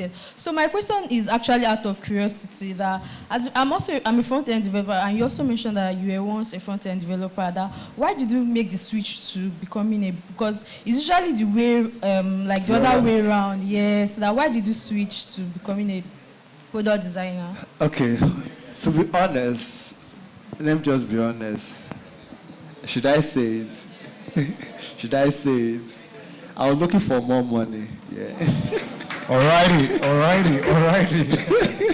I was looking for more money, and at that point, I felt like I've gotten to the peak. I just did front end for about 2 years before I switched fully. I was basically a freelance for 1 year, then do industry standard for about 1 year as well. But I switched because of the fact that I felt like I just have to go. I did not feel that joy. I've always been a lover of visuals, basically.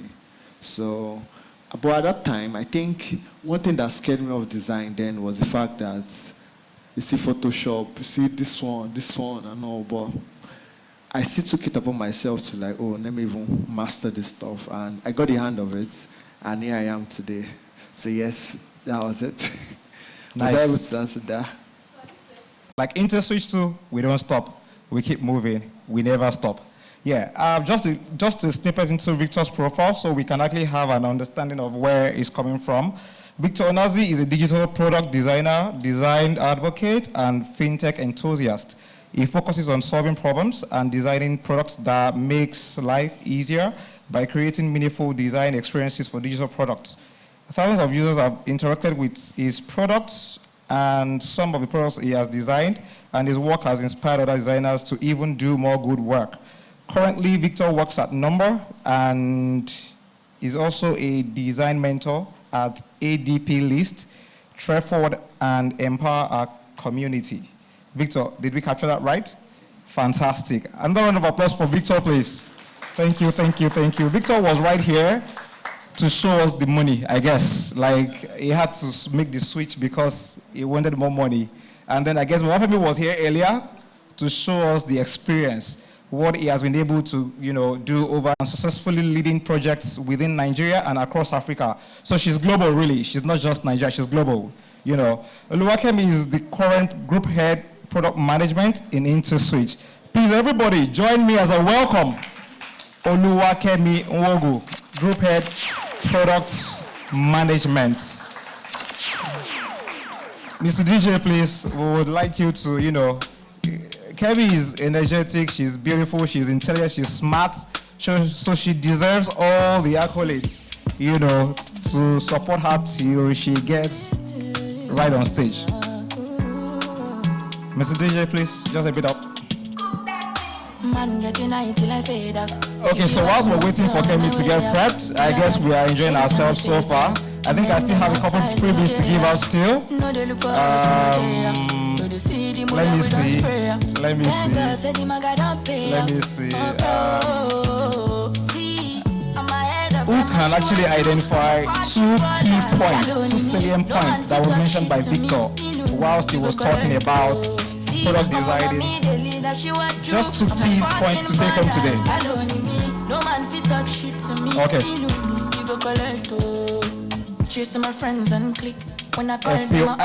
I should be able to pronounce your name before I go home today, because we've been struggling with that name. Another possibility. Okay, please tell me. Let me echo it. Tell me.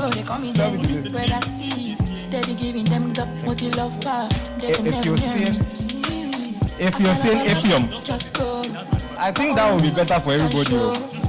That's fine. Your answer. All right, so I won't bother introducing myself again. So the two key points I took from Victor's talk are first that every developer needs to build a communicative relationship with their designer. And secondly, the use of design tokens and style guides to aid development and design. Thank you. This is wonderful. I'm giving him just one trip, but I'm giving him 2 trips to, I think we should do like Europe tour now. Like, Maldives, Nifemi, you're in the spirit. Yeah, thanks, man. Thanks. Okay, right up next, Oluwakemi Wogu, please. Let's have you on stage. Everybody, please, let's welcome Oluwakemi on stage. We can see how she's working with so much confidence, coming to distill to us, what she's got, really. Thank you, Oluwakemi. Yeah, thank you very much, Daya. Good afternoon, everyone. I hope you're having a great time. Thanks for being here.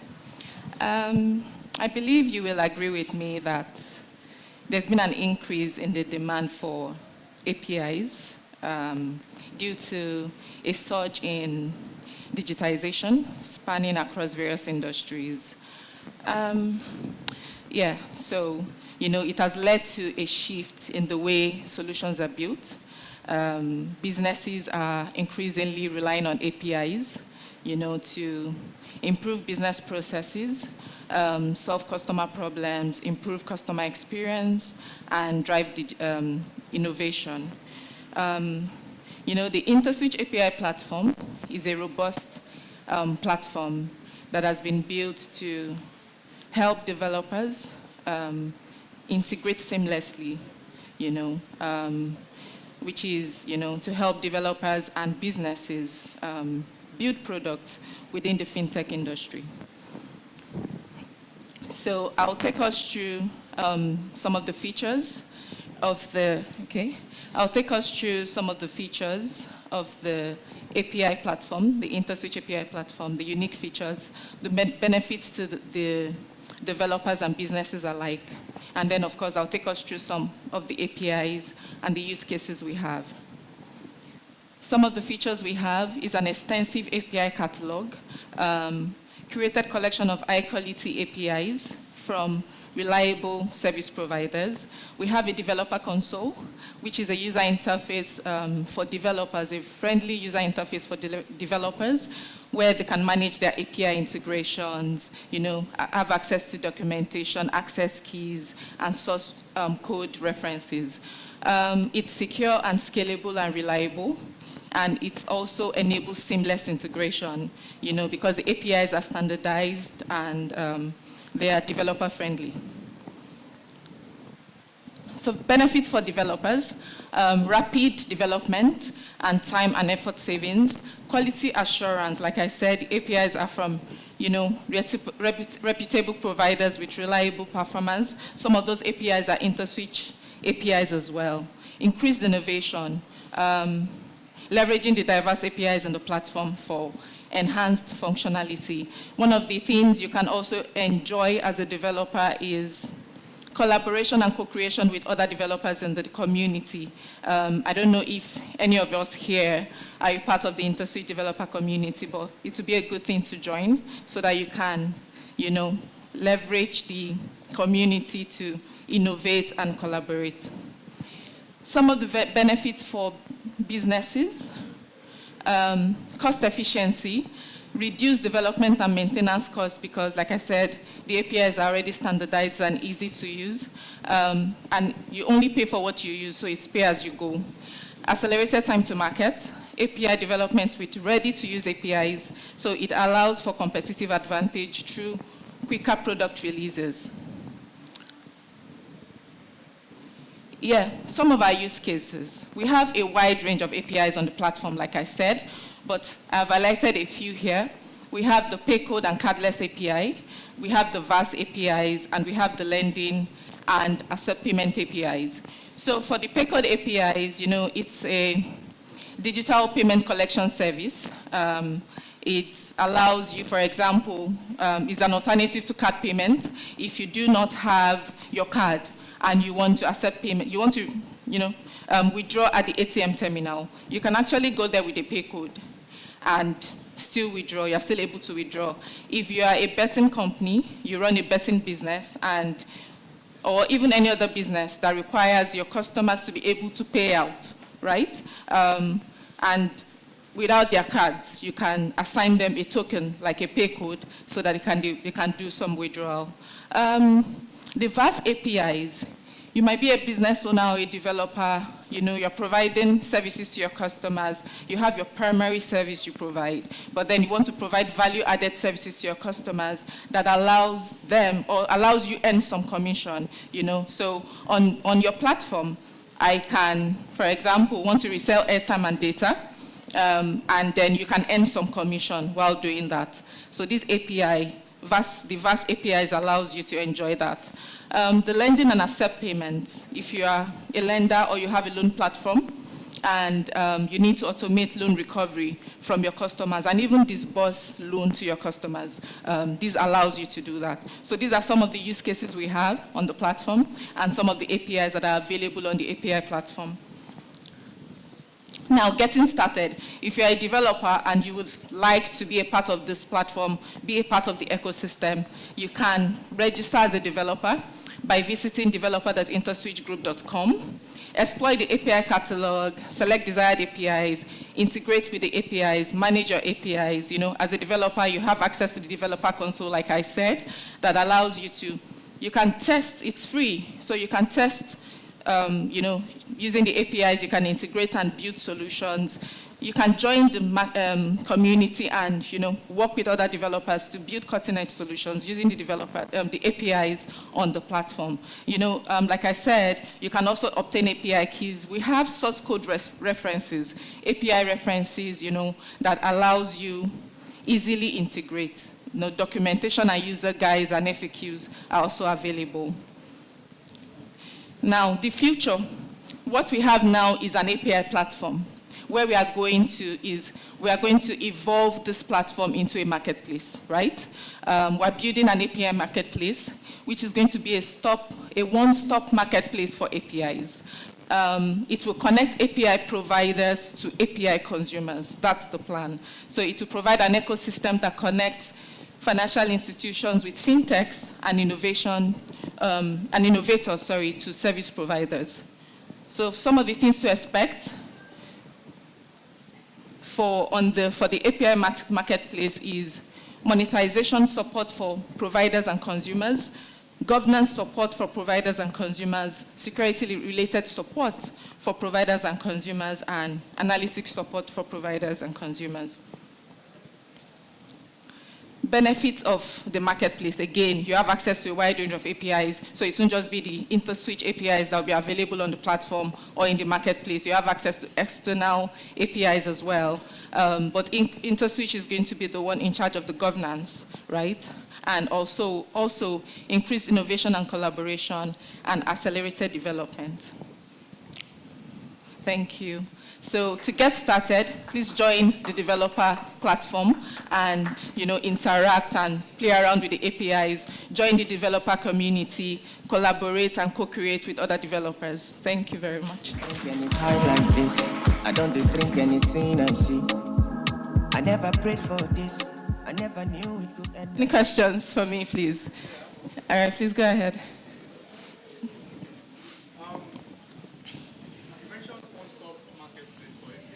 Yes. I'm trying to think about how that will look like. Okay. Considering the fact that if it's a one-stop marketplace API by Interswitch, won't there be limitations to things you find on that platform? Okay. For example, we have tons of APIs out there, and a particular company championing that kind of marketplace would definitely limit other related or somebody doing something similar to what that company provides. All right, thank you for that question. It's a very good question. So the plan for the marketplace is not just to host only Interswitch APIs. We are going to allow other service providers, other providers of APIs to onboard their APIs on that platform. What Interswitch will just be doing is to provide the governance to make sure that both consumers and API providers are able to collaborate and interact on the marketplace. So we're going to allow other external APIs onto the marketplace. It's not going to be just limited to Interswitch APIs alone. Yeah, so does that mean this is going to be open source? Well, no, not necessarily. No, it won't be. Yeah. What I was saying is that I was trying to ask whether there's any form of protection against technology theft, if I should use that term. Okay. You should expand it.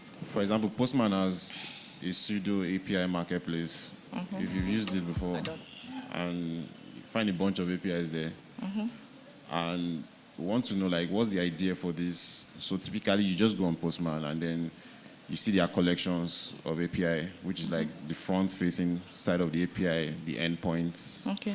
And every form of collection folders attached to it, and also a bit of documentation attached to each API. So everyone knows that Postman is kind of decentralized, whereby you can create your own collection for your own API. I've done that for a lot of startups. So you just build your own collection, and then you have your access to your source code alone and everything. Postman does not have access to it. And likewise, any other third party, they only have access to the collection. So we want to know how is this going to be structured? Has that been sorted out and stuff? Okay, so in terms of the APIs that would be on there, the APIs will be hosted on the platform, right? You have to onboard. So I'm just trying to explain the journey. So you onboard as a developer, and then you have access to those APIs. However, you have access to test them, right? However, you have to be given access to the production environment for you to be able to use those APIs really. To use them on live, on production mode, then you have to be approved for go live, right? And then, of course, there's governance as well. And of course, you'll be billed for the API calls you're making on the platform. Right now? Yeah, well, right now what we have is the platform. Yeah. We don't have, the marketplace is still a work in progress. So it's accessible, the platform is accessible. You can visit developer.interswitchgroup.com and register as a developer. All right, thank you. Yeah. Okay, one more question. So who do I pick? We just have one more slot. I should give it to him. Okay, good afternoon. Good afternoon. My name is Abel. All right, hi. Okay, so I want to ask, I don't know if you can actually talk on, because you did a walkthrough on the journey for just to sign up. If you can actually speak on the onboarding process, most especially on the required documents for startups that probably want to use just the VAS. Okay. Okay, it doesn't necessarily need any form of CBN stuff. Okay. You get. So I would prefer if you can speak on that. And then number two, Interswitch has been here for a very long time. Yeah. So is there any, consideration in terms of increasing your commission rate? Do you know what the current commission is? Yeah, it's not. No, there are some guys that are actually new and they are, they pay more than what you guys are paying us. I don't know if I'm actually speaking the mind of some guys. In terms of commission? Yes. Okay, so let me take your first question. So you're saying in terms of onboarding for the VAS APIs. At first, as a developer, like I said, it's free and it's free to onboard. You can register, you can self-onboard to have access to the APIs. However, when you want to go to production, there are a couple of requirements and onboarding requirements that, you are required to provide. For the VAS APIs, they are available on the platform, the requirements in terms of the documentation and KYC that you are expected to provide. So you can visit the platform and you would have access to those documentations and requirements. In terms of the commission, I think we have one of the best competitive and competitive pricing right now. I really can't speak to whether it will be increased or not here, but when you come and you make use of those APIs, there's negotiation as well that can happen. It depends on, All right. I understand it's actually competitive, but in the fact that you have been in the market longer than the new guys, I actually thought, quick teller business should be the, one of the highest paid commissions. So are there, instances whereby, okay, if we have this kind of transaction flow, we can have it, Yeah, like I said, it's open to negotiation, so you can negotiate the pricing. Is there, a connect whereby I can actually, have that interaction? Okay, I guess I can share something with you after this. Thank you, I appreciate that. Yeah. Okay, so you want to take one more question? All right, thank you. Okay, my name is Prince again. Prince. Just to satisfy my curiosity. Now, the whole essence of technology is to solve problems, right? Yeah. You made mention of some use cases for Interswitch, and I understand that the issue of transacting with probably getting something outside the country due to some policy from the government. So my question is, in what way are Interswitch trying to probably help us to transact with or probably get stuffs with other countries?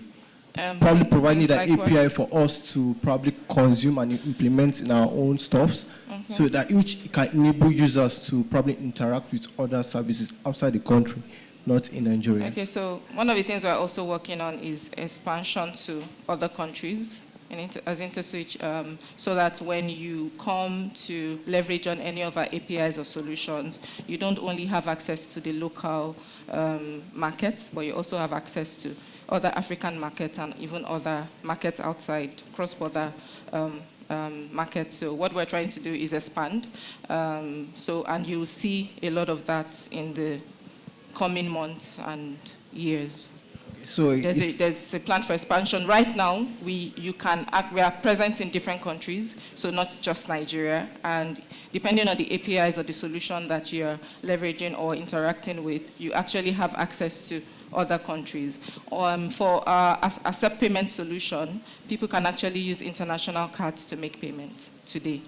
For Nigeria? Yeah. But that from means Nigeria. The government policy, it doesn't affect the government? No, it doesn't. Okay. It doesn't affect that.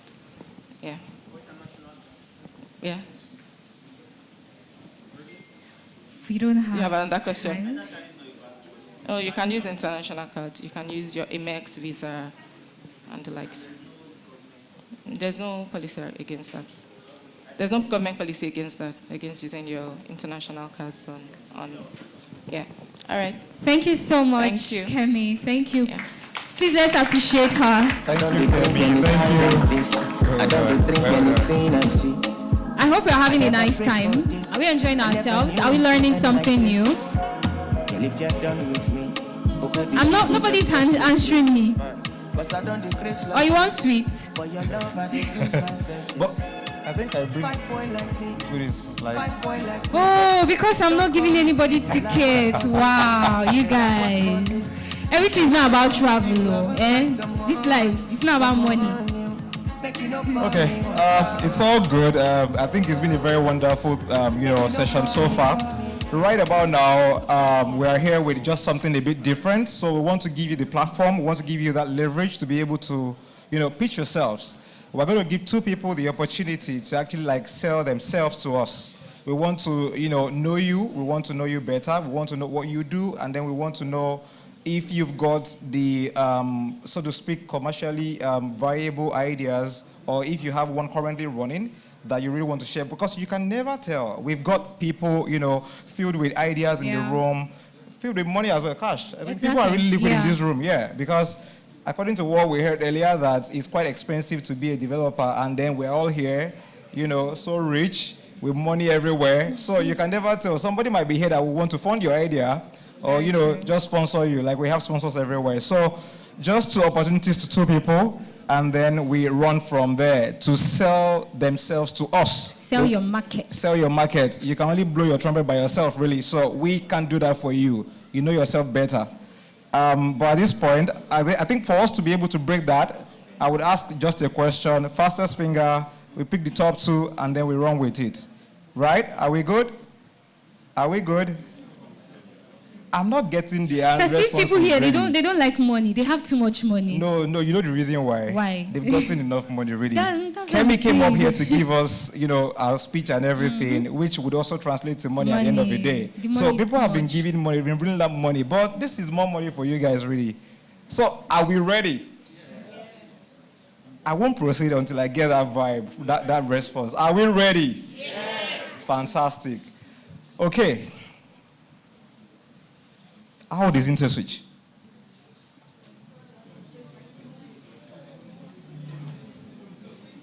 We don't want chorus answer. The first two, echo it if you have to echo it, and then we run.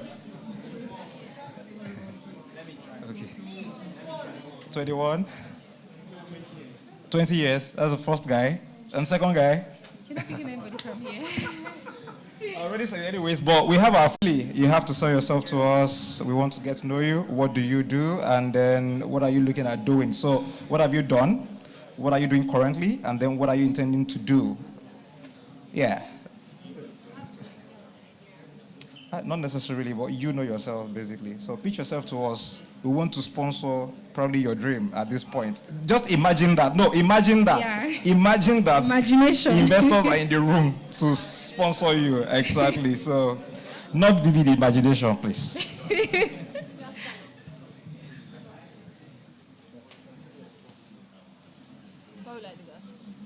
Hello, everyone.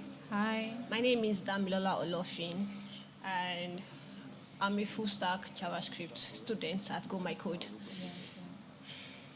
How will I start now? Okay. Well, you can hear me now. Okay. But you're standing beside me. Can you hear me? Okay. So where do I start from? Your time is ticking.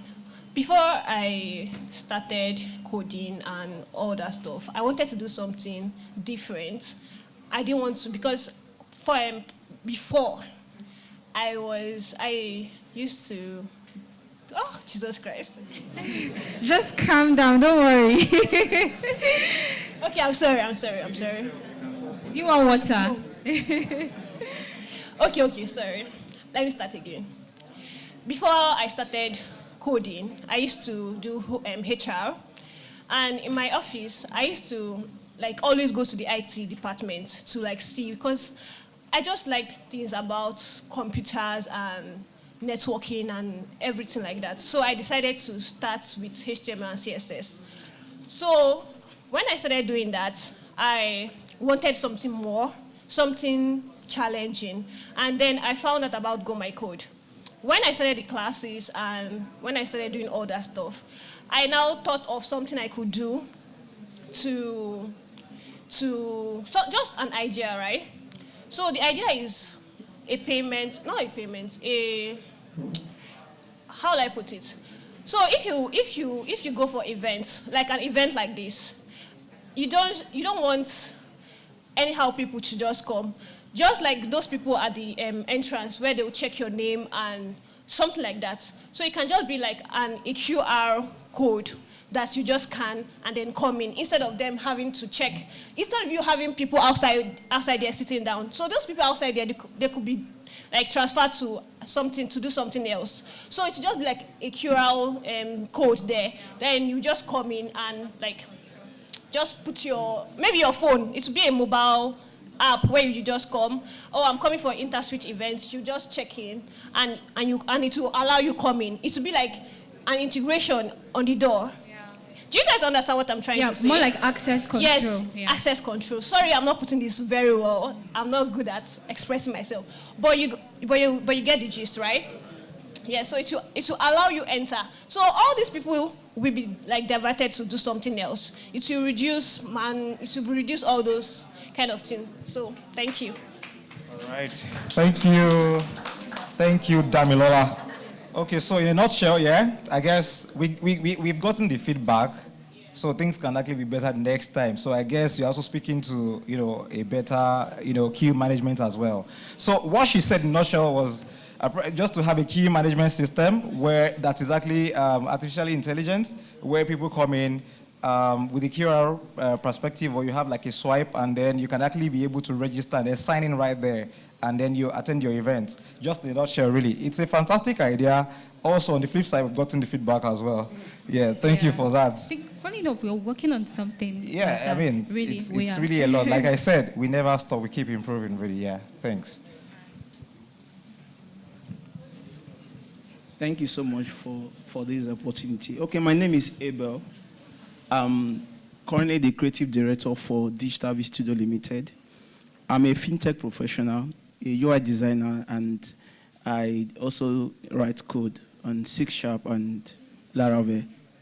So the past few years, we've been able to do some things around, CBA for banks, most especially MFBs, and we've been able to do some, HRO software, educational, scripts, and some other things, to facilitate the work processes in most of the organizations that partner with us.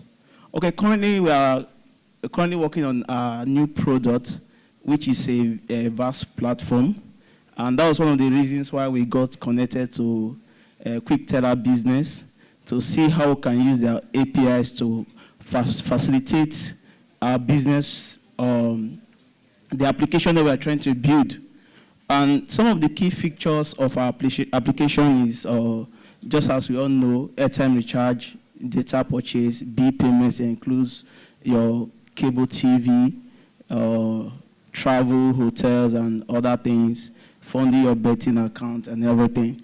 And one of the key things we're also trying to put on this platform is allowing people who have crypto wallets, like crypto addresses, and they have, some, coins in their account to be able to purchase these vast products and be able to use them. And our platform, when we launch, is going to be one of the best platforms that has one of the best cashback system for our users. And we are looking at, putting in more features because one of the key focus of every startup product is the ability to retain your first buyers and the customers that come on your platform. And these are one of the things we are looking at. And we are hoping so greatly that Interswitch can have a lot of things that we can leverage on. I was overwhelmed when I came on your platform. The APIs are so much. The services are, it's alarming. And I'm still studying everything to see how we can actually, use Interswitch to build a product that will bring smiles on the faces of Nigerians before we begin to scale out to other Africa countries. Our mantra and one of our product picture is the friendly guy. We are more like the friendly guy.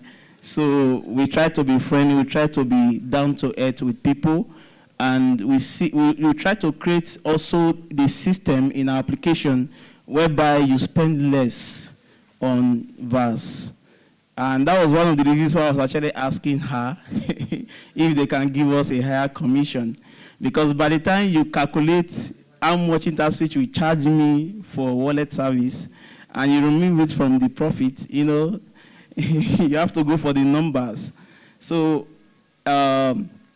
just last month, we concluded on our projection for launch, and I hope when I definitely have that meeting with her, they can give us something better, because it's cool, it's good. We're really looking at bringing a lot of people on the platform and also up our game too in the FinTech space. So thank you guys. Thank you.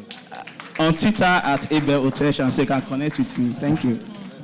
Thank you so much, Abel. I love how Abel took advantage of this opportunity to sell himself, like everything.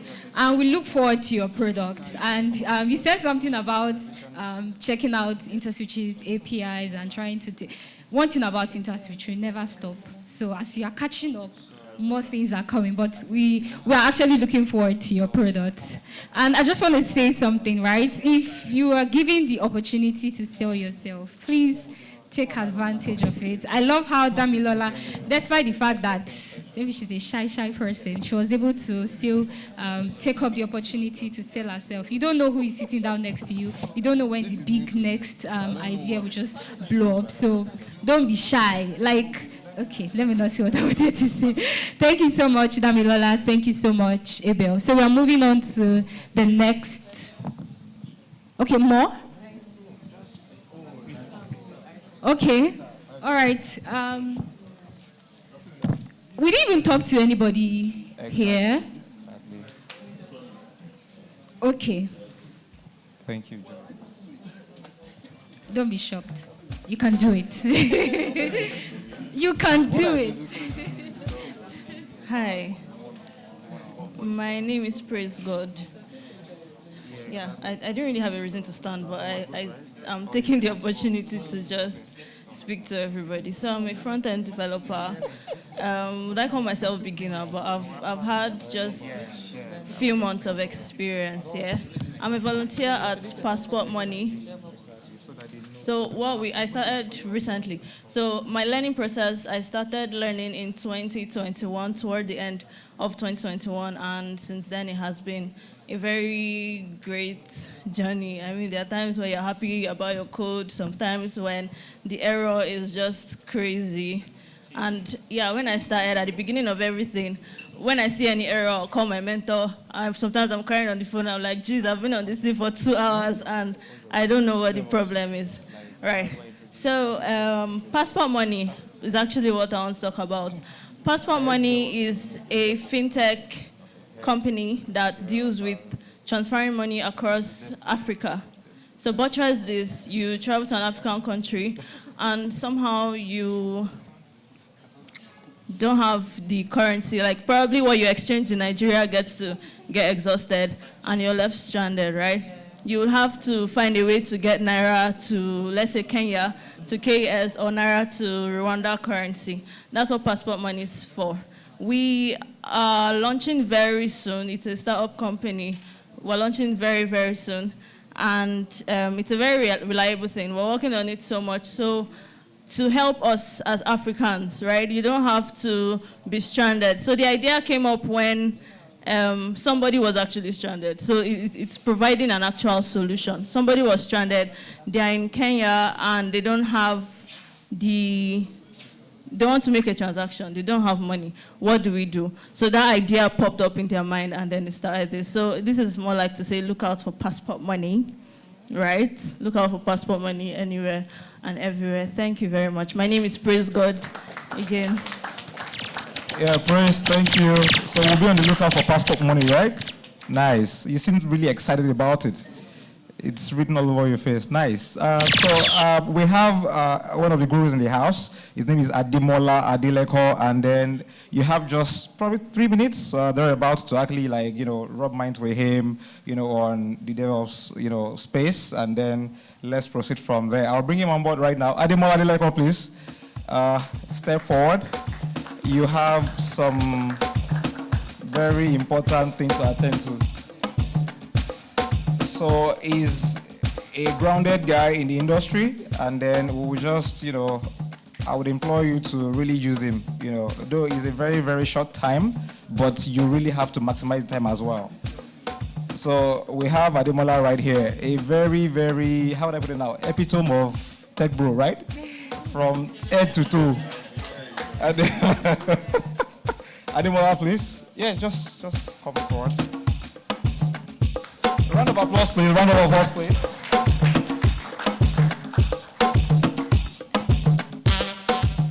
Good afternoon, everyone. My name is Ademola, and I'm happy to be here to see everyone. So I'm just going to give you a short introduction about myself. I joined Interswitch in 2019 as a QA automation engineer. And in 2020, to be precise, March, I transitioned from being a QA automation engineer to a DevOps engineer. And I currently head the DevOps team in Indeco. Indeco is a business line in Interswitch. So the short story to that is, what I'm here to tell you people today is you can be anything you want to be. And I'm a living example of that.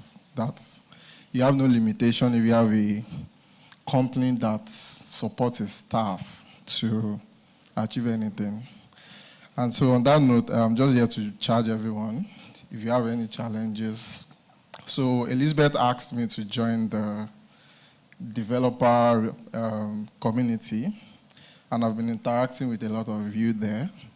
So if you are not on the developer community, I think it's the best time to join because I mentor people there, talk to people. If you have problems within the using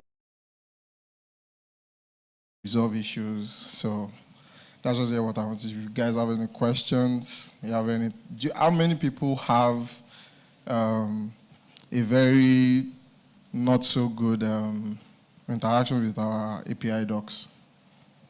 Because I get a lot inside the community from Slack. So how many of you here use the documentations for API docs for Interswitch?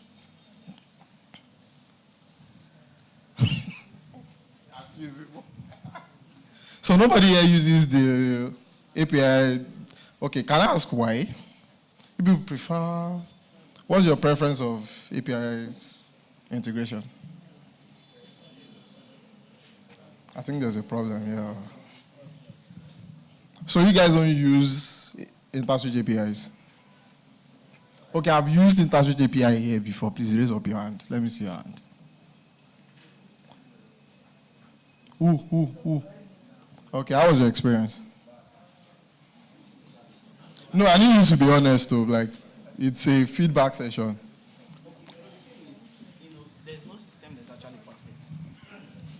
That's what I just need to say. There's no system that's actually perfect. Okay, when I actually came on board, I needed to understand how it's being developed. Because when we use other API platform, it's we use Swagger for what they give to us. So we use their Swagger documentation to check through and see everything. So Interswitch was more like a different thing for us, and you guys had the documentation to actually guide us on what to do. So when I work with my team, I always try to let them understand that before you do anything, study the documentation. So I think that didn't actually give us much problem because we are currently testing your wallet service to use it, compared with when we actually connected to Monify. Okay, so Interswitch documentation was way simpler. It's okay. Like I said, there's no system that is perfect, but you can still. You're still not giving me the feedback. I just want to be. I need you to be blunt, like. Say it the way it is. Like, just put it out there. Well, I'm in the tech space, so I actually understand what I'm saying. If I tell you your system is not perfect, I'm actually lying. If I say your system is perfect, I'm still lying. Exactly. Do you understand? So it can be working now, and someone is trying to buy a time, and it is not going. And he did it, and it went for him. Okay. Do you understand? So what you're talking about now is it's okay. Reliability. It's okay. Yes, it's reliable. So what I'm saying is, what I'm trying to point out is, if me as a starter, like an upcoming junior developer, okay, I'm trying to use the Interswitch API documentation. Maybe I want to integrate into payments or card processing. How easy it is? No, it's okay. It's easy. It's okay. In as much as you understand the basics of... Yeah, because you guys actually gave us something that was straightforward. If you are integrating on a Java or C# platform, okay, I command, it's copy and paste, test and you do. If you are doing a PHP, same thing. Just so in as much that the first thing is that you even understand what you're doing. So most of the persons that actually complain like, this thing is hard, is that you have to check something. Okay. So thank you for that. Is there another person here that has a different opinion about consuming Interswitch APIs? Elizabeth, you're pointing someone the other time. Is the person here?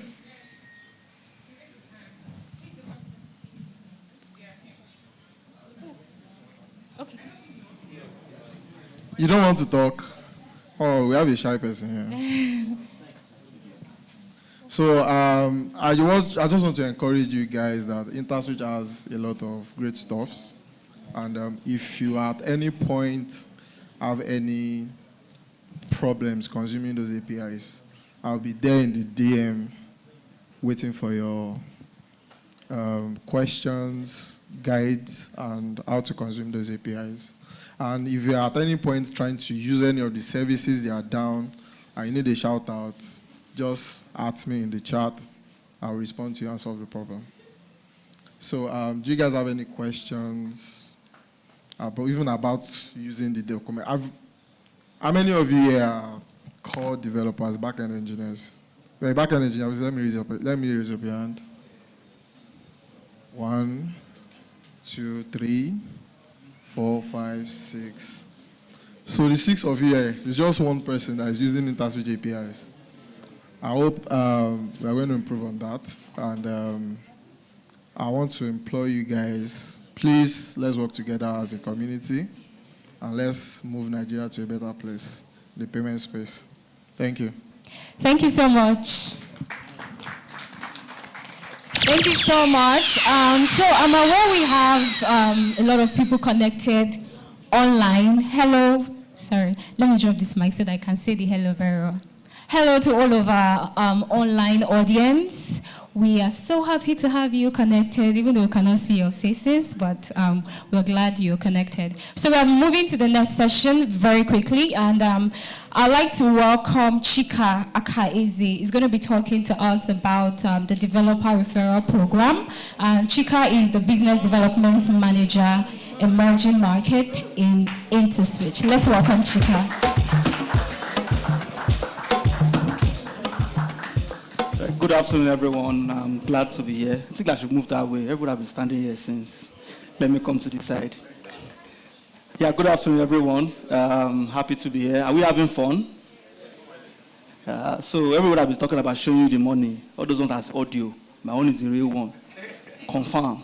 This is one that gives you changing alerts in your accounts. So I'm going to be talking about the Developer Referral Program. And what it's simply saying is, in as much as you are able to build solutions and you are using our products or APIs to build the solutions, we can pay you to do that as a developer that built that stuff. So you earn from your clients and you earn from us. That's why I said my own is not audio. My own is alert on your account. So, okay. Basically, how it works is via QuickTeller Business, and on QuickTeller Business, we have various solutions over there. We've got escrow, we've got payment links, we've got storefronts, reports, self-service, and invoicing. All these are also available via APIs. Okay, and then there's IPG for those who do, for example, e-commerce, product development. So you will probably be using our Interswitch Payment Gateway to check out on those platforms. So going straight to why I'm here. Prompter is not working. Okay. Sorry. This is going to, bam, this is where I am. So, on QuickTeller Business, as a developer, there's a profile there that says My Commissions. And on that My Commission, you are supposed to pick out a unique URL, like a referral code, and use that to onboard your clients. So let me paint a picture. What's your name, please? Chris. Idris. Okay, so Idris is being approached by MultiChoice to build their checkout solution for their product so that people can pay for DSTV. So Idris now gives MultiChoice his referral link for them to sign up on QTB, and they go and sign up. That way we know that you are the one that is building the solution for them and integrating IPG into their web to their services. And for every time somebody goes on DSTV website or the My DSTV app or the GoTV website or the GoTV app to subscribe for DSTV and what have you, we are going to pay you 5% of the charge we charge DSTV for 5 years. Are you bringing out the calculator yet? Who was calling account number? Wow, perfect. So how it works is you have signed up. So when you signed up, you gave us your account number, so we know you and we have your account details. And then MultiChoice approaches you, and then you give MultiChoice your link to sign up. And now we know that Idris is one that is doing the IPG integration for MultiChoice. Perfect. And then they go live, and then people start paying. Okay. So on QTB, there are two profiles. There is individual, which we call startup business, and then there is registered business, which will not cater for a team. So if you want to do a team arrangement, come as a corporate entity that my name is Idris and Sons Limited, and then we build solutions for XYZ. So all those XYZ people use your referral codes to sign up, and for every time they use the service, 5% of what we charge them will pay to you for 5 years. That's 5 for 5. Simple and short, Abi. Has anybody received a alert yet? I've received a alert, show of hands. Nobody. Correct. Thank you. But that your alert is audio. Any question? Any question? It's simple, Abi. Has anybody here visited QuickTeller Business before? Anybody? You have visited QuickTeller Business before? Have you heard of what I'm talking about right now before? You are there. Okay, yeah, My Commissions, correct. So you select that, and then you see your referral link there. So on that page, what it really does is, as you have gone, the solution has gone live, you can be seeing your transactions and the money settling to you every day. So on a daily basis, as the transactions are happening, the money is dropping into your accounts daily, up to a maximum of 5 years. Sweet, Abby? Who said yes? Okay. Fatima. Who will give Fatima a gift for me, please? Yeah, no, somebody will give. Please help us out. So give Fatima some alert. Any question for what I just presented? What kind of transactions do you offer to the businesses that are in? Is it just payments only? Is there any kind of So it's basically everything that's available on QuickTeller Business. QuickTeller Business is a total basket of payment solutions. We've got pay with card, we've got pay with USS, we've got pay with transfer, we've got pay with QR, we've got pay with pay code, and in the very near future, contactless. So okay, so there is no like a kind of a HRO for salaries and all those things on QuickTeller Business. No. It's just payment collection. Just collection. For now. Yeah. Invoicing, escrow payments. Okay. Yeah. It's okay. Any other question? Let me just take one more question before I leave the stage. Please give me the mic. Let me say it so everybody will hear. Okay, my name is Clinton. Clinton, yeah. So Nice after to the meet 5 you. years of sharing the 5% with the developer, so what happens after the 5 years? After the 5 years, we collect 100%. Wow. Thank you very much. Thank you. And one last question. We have 1 more minute to go. Just one more question. Somebody here? Okay. Yeah, for the referral commissions, is there like a limit for withdrawal, like some platforms used to have? No. You have to have made No, this, so thank you for that. I know I said when you register, your account number is there. So the withdrawal is based on your bank account. The money goes to your account daily. So regularly, digital payment settlement is T+1. So what happens is your account number goes into the settlement system. So as we are settling the merchants, or settling the guys who share the MSC, that's merchant service charge, and you get your own share at the same time as well. So as everybody's getting their share of the transactions for the previous day, you're also getting yours the next day, and it's coming straight to your account. That's why I said this is the real money. So on that note, thank you very much. Have yourselves a lovely day. Thank you, Chika. Thank you so much. Thank you so much. We can actually see values flowing through the room, like from time to time. Chika has been able to do justice to that as well, bringing value to everyone, I guess. So we're not just here for the fun of it. You have a question for the previous session or for the one we're about to do? For the previous one. Okay, so I would actually advise, I would direct someone to come meet you right away, then you can actually address the question, okay? Thank you. Right about now, we would have our panelists to come forward and distill, a couple ideas about the essence of today. And then what they would be extracting to us would be as regards building great fintech products, which is synonymous to us explaining how APIs, would come into play at every point in time, And with me, I would have to, we have to do this together, really, to be able to encourage them to actually, come on stage and do what they have to do. Join me as I welcome Abdulafiz on stage, please. A round of applause.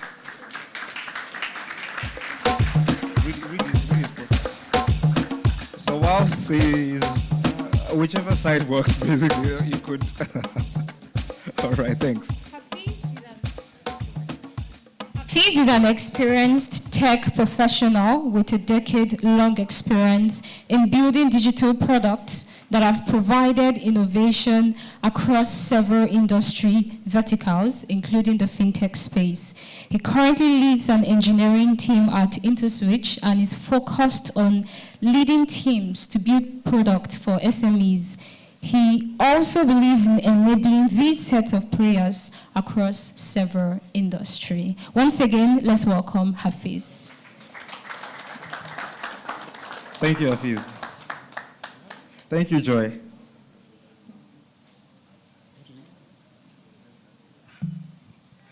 Okay, so that should just, what happens in Vegas stays in Vegas, so that should stay right there, Thank you. Okay, right up next, I have the intelligent, beautiful, smart lady to come up here in the person of Obianuju Udukwe. Join me in welcoming Obianuju, please.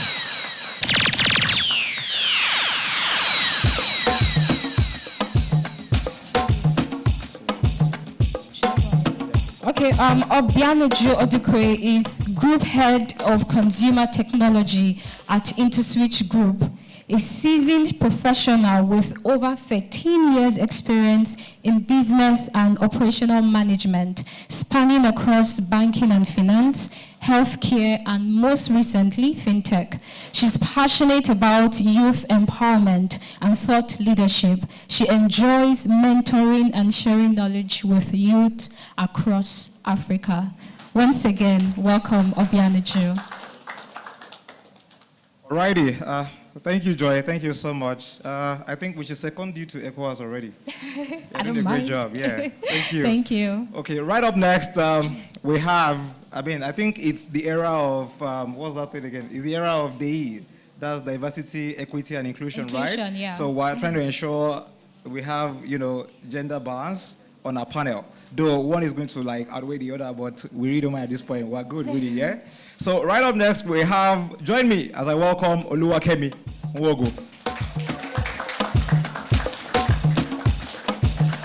Oluwakemi is a fintech product leader with remarkable track record in managing payment products and successfully leading projects within Nigeria and across Africa. Once again, let's welcome Oluwakemi. Thank you, everyone. Thank you, Kemi, for coming on board, yeah? So I guess the two other spaces, I don't know which one is for me. I don't know if you guys want me to really sit or I should just continue like this. But I didn't get that, please. I should. Honestly, this is interesting. It's a very good feedback from the crowd. Nice. So right up next, I will just call upon the moderator to start the session, and that would be Beatrice, please. Let's welcome. We have one more, Idris. Yeah. So we have one more panelist. Sorry, I was actually going to miss that really. So join me as I welcome Idris, please.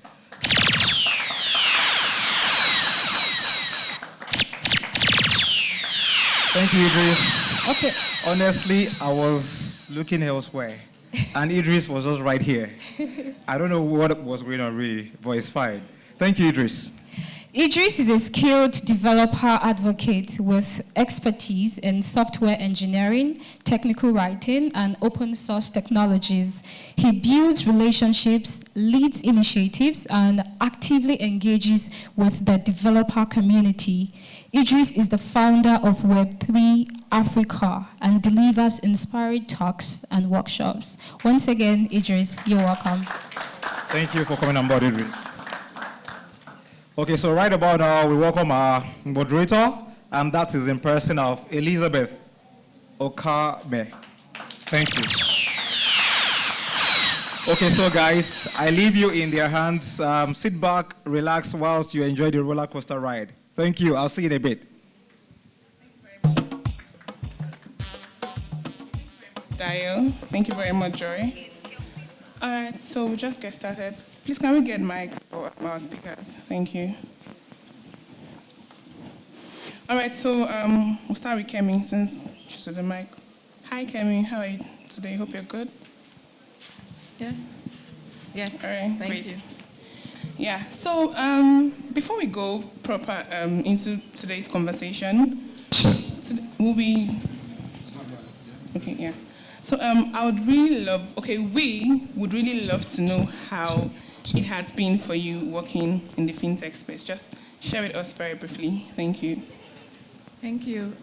Working in the fintech space has been interesting and fulfilling.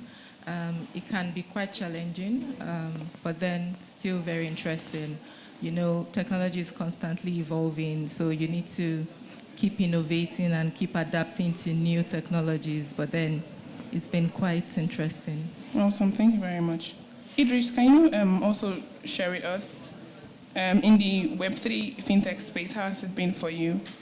Yeah, for me personally, it's been interesting building a lot of products that could help people, enjoy life, basically, and also leveraging technologies, and also, in this case, probably where we have blockchain technology stepping in, and existing APIs that we have for fintech, leveraging maybe open source APIs and other payment solutions, right?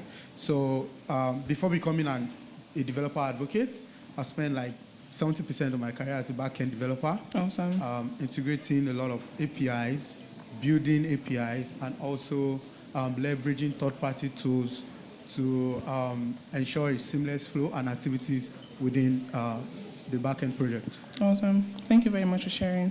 Uju, let's hear from you, please. Hi, everyone. Hi. Sorry, can you hear me? Sure, we can. Okay. Good afternoon again. So I think for me it's more exciting because my background is in microbiology. I'm not like them. I'm not a Oh, same developer. So I started off wanting to be a doctor.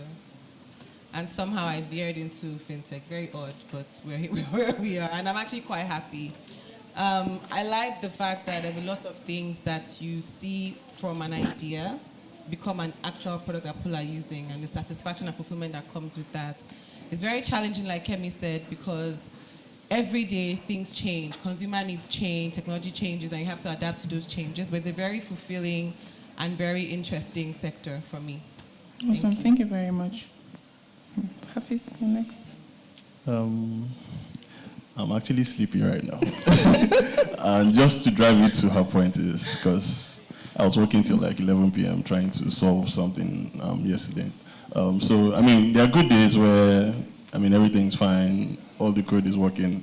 But, I mean, when you're working with fintech especially, when you tie it to reality, you understand that you're dealing with fine margins. So when people are trying to transact, it might be someone that is paying for a hospital bill, or someone that is trying to pay for their school fees, or someone that is trying to watch Champions League tonight. You don't want a Man City fan not able to renew their DSTV at 6 p.m. tonight. For you, you're paying for a DSTV, but behind the scenes, there are a lot of interactions and a lot of companies that are processing just that one DSTV transaction that you're trying to do. And I think as Interswitch, because we sit at the top of the food chain on most of our products, so the underlying effect of one of our products being down, it literally affects loads of companies. So it's the kind of responsibility that we deal with. So it's fulfilling, but at the same time, it's also interesting because the kind of challenges that you deal with are not things that you see on a day-to-day. I mean, I've had 2 work calls just in here today, so those are the kind of things you deal with. So fintech, I would always say, come to fintech, but don't come to expect roses and honey and milk. But it's fulfilling, but at the same time, it's also the interesting challenges that come along with it. All right, thank you very much. So, in your next life, would you still choose to come back to the fintech space? Is this something that I'll come back as a farmer if I have. No, not bad. I'll come back as a farmer or something I have control over because there are so many things and there are so many moving parts. Well, I mean, it's interesting actually. I'm just joking. I'll actually definitely still come back. So that's passion. Thank you very much, Hafiz. Okay,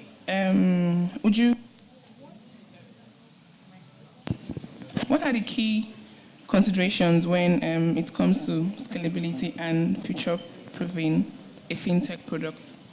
How can a fintech product possibly scale properly? Okay, for me, with my experience, the foundation is very key. What you start with, how you build what you're building. Is it something that's API-based? Are you using cloud services? All of that allows you to actually build on, I think is the key thing for me. Making sure your data you're doing what it takes to manage data correctly. There's no insecurity. You're following compliance and rules and regulations of whatever regulatory body you are working in, or wherever country you may be, whatever demography you may be. Those are key things that I think you need to consider if you're trying to build a product that should be scalable. I manage a consumer product, right? And one of the things that we have done is whatever we're building based off of open APIs and APIs that we can actually tweak, upgrade. I'm not a developer, so if I use the wrong words, just ignore me. But yeah, APIs that we can actually build on, basically. And we've seen a lot of progress when we want to scale. You start small, but then you're able to grow. So having that mindset that whatever it is you're doing is not just for now, you know what your roadmap is. Following it and making sure you're following whatever technology guidelines, rules and regulations from regulatory bodies. In a country like this, anticipate what CBN can do, anticipate what can happen with whatever issues you may face in our economy, and being able to adapt to whatever it is, I think is key. All right. Thank you very much. So you said something about license, and currently here, I'm very sure that there are lots of people here who are looking to build solutions, mostly in the fintech space. So could you possibly throw more light on that? Maybe sort of telling them, okay, you need so and so license possibly for you to get started in this particular space in the fintech world. Well, to be very honest, I'm not too versed on the licenses, but in Nigeria, there are certain bodies you have to have approval from to be able to own your own company, right? So there's the CAC and all that documentation you need to do. But then the only regulatory licenses I think are important are DPR, data protection. You need to make sure you are PCI DSS certified if you're doing something that has to do with cards. Trying to think of other ones that PCI DSS is the biggest one for me. And I'm not a developer, so, it's tough for me to say. But I think the best advice I can give is Google, see what it is that you need to have.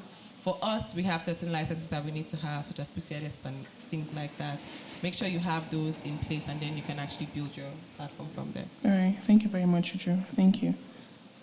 Hi, Kemi. Yeah. And so could you possibly tell us how user experience and design play a very vital role in the success of a fintech product? All right. When you're building a fintech product, really user experience and design play a very critical role in the success of your product. You have to ensure that the product is easy to use and navigate, is intuitive enough for the customers. When you're building a product, you're not just building a product for the sake of building, you're trying to solve a problem. So make sure that, customers, your product is solving a problem and customers find it very easy to use the to use the solution, because, you need customers you need to retain as much as you attract customers, they adopt the solution, you need to retain the customers. And if the solution is difficult to use, really, it just defeats the purpose, So as much as you're solving the problem, make sure that you have defined the problem and you are solving a problem, your solution is solving a problem. You need to also ensure that it's user-friendly and easy to navigate and use. Awesome. Thank you very much. So as a product manager for years, I know in the tech space there's always this rave that's always between designers and developers, and should I say fortunately, product managers are always the ones that come in, right? So how has it been for you working with this set of people? How has it been? Because I know that most times you are to get feedback. For instance, now, let's say you launch a product today, then you get feedbacks from your users, let's say like in 2 weeks' time. I mean, you have to go back to the designers and developers to tell them, guys, there's this feedback. So how do you possibly do that to make sure that these guys actually implement these feedbacks? Yeah, so one of the things you can do to ensure that, your product remains relevant to your customers and you're actually meeting their needs and preferences is to constantly get their feedback, right? And when you get such feedback, you need to be able to incorporate it into your development process and your roadmap. If there's an issue you need to solve and you need the stakeholders, designers and developers, you need to get their buy-in. You need to let them understand the problem and the impact of the problem, right? And once you get their buy-in, they own the solution and they work with you to ensure that they solve that problem for your customers. Because really, the product was built because of customers. The customers, exactly, true. Thank you very much, Kemi.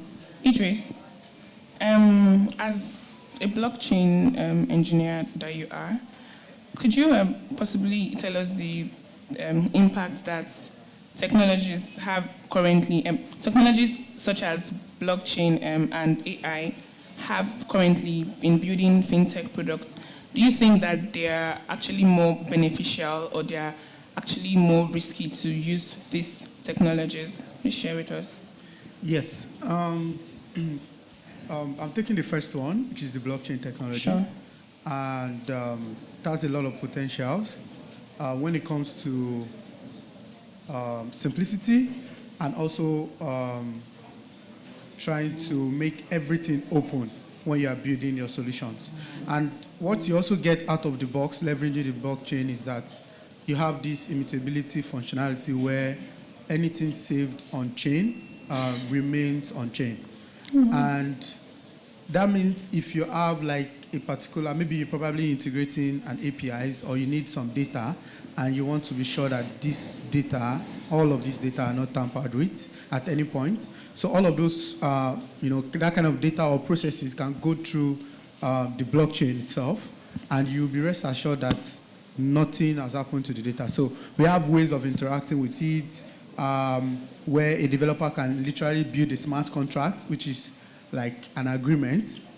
For example, we have, I want somebody to build a website for me, and we both agree that I'll pay you after you complete like 70% of the website. So all of those agreements can be written in code, and which is the smart contract in this case, and deployed on the blockchain. So it means that if we set like a particular deadline for that transaction to initiate or that payment to go out, nothing will change it after deploying it on the blockchain. So that's just like 1 out of 1,000 use case of leveraging the blockchain, especially when it comes to like building fintech products or building things that has to do with money, data, and all of those things. And then the other one is AI. AI is just changing everything, right? So artificial intelligence, if you take a look at it, like it leverages a lot on data, mostly on data. So for example, if you have things, if you want to recognize that, if you want a system to recognize that this is a hall, you need to supply a lot of data. So data in this case could be like pictures of this particular hall or pictures of other halls, something that looks similar. So when the system gets that same thing by default to recognize that, oh, this is a hall. So the same thing applies to if you want to leverage it, building like a tool that could serve its purpose, especially within the fintech space. We have like handful tools that could recommend things for you. For example, you give, maybe you want to make subscription to watch match this night, right? So you could have like a system that can ask you to do that automatically. For example, if you have a model that is being trained on a particular data to understand when you subscribe or when you run out of data or when you need to reactivate your plan. If the system is capable of getting all of those data, then by default, once you're out of subscription, all of these things could happen automatically without the need of you having to initiate the request for you to resubscribe or to make any payments. Yeah. Thank you very much for that. You're welcome. So that means you're saying it is safer to build fintech on blockchain than any other technology? I wouldn't say, well, yes. The direct answer is yes, but it comes with like a lot of things, right? Behind the scene. I can see you smiling already. Yeah, so there are a lot of things, right? So, but it's ideal to understand that it's not about building on the blockchain. There are some solutions that just requires you to build your Web 2 applications, like have the database, just build your backend and then move on with it, right? So it doesn't mean because I'm trying to tell you why you should build on blockchain, then you need to think about moving all your applications on the blockchain technology because it comes at its own, cost, right? So I would say yes, but it comes with like a lot of considerations, things to put in place. So and more like a small letter yes, not a capital letter yes, right? Oh, yeah, I agree. All right, thank you very much. Okay, there's a little bit of background noise. Please, everyone, thank you. Okay, yeah. Hafiz, yes. Hello. Hi. So what are some of the most important things, what are the key factors to consider when building fintech products? And a sub of this topic is how APIs come into play. So today, Kemi spoke about our various API products, and I'm sure that most persons here would love to know how to really, really get started on that. So how does that come into play while building fintech products? Okay, I think I'll start from what we just spoke about, which is, so fintech is a highly regulated space. So before you start, you need to understand the nuances around, okay, what you're allowed to do or what you can do with what license. The beauty about it is fintech is also about partnerships. So the fact that you don't have a banking license doesn't mean you can't build a product that has a banking feature. Best thing you can do is you can go talk to a bank to say, hi guys, we are these guys, we want to leverage your license to do X, Y, Z.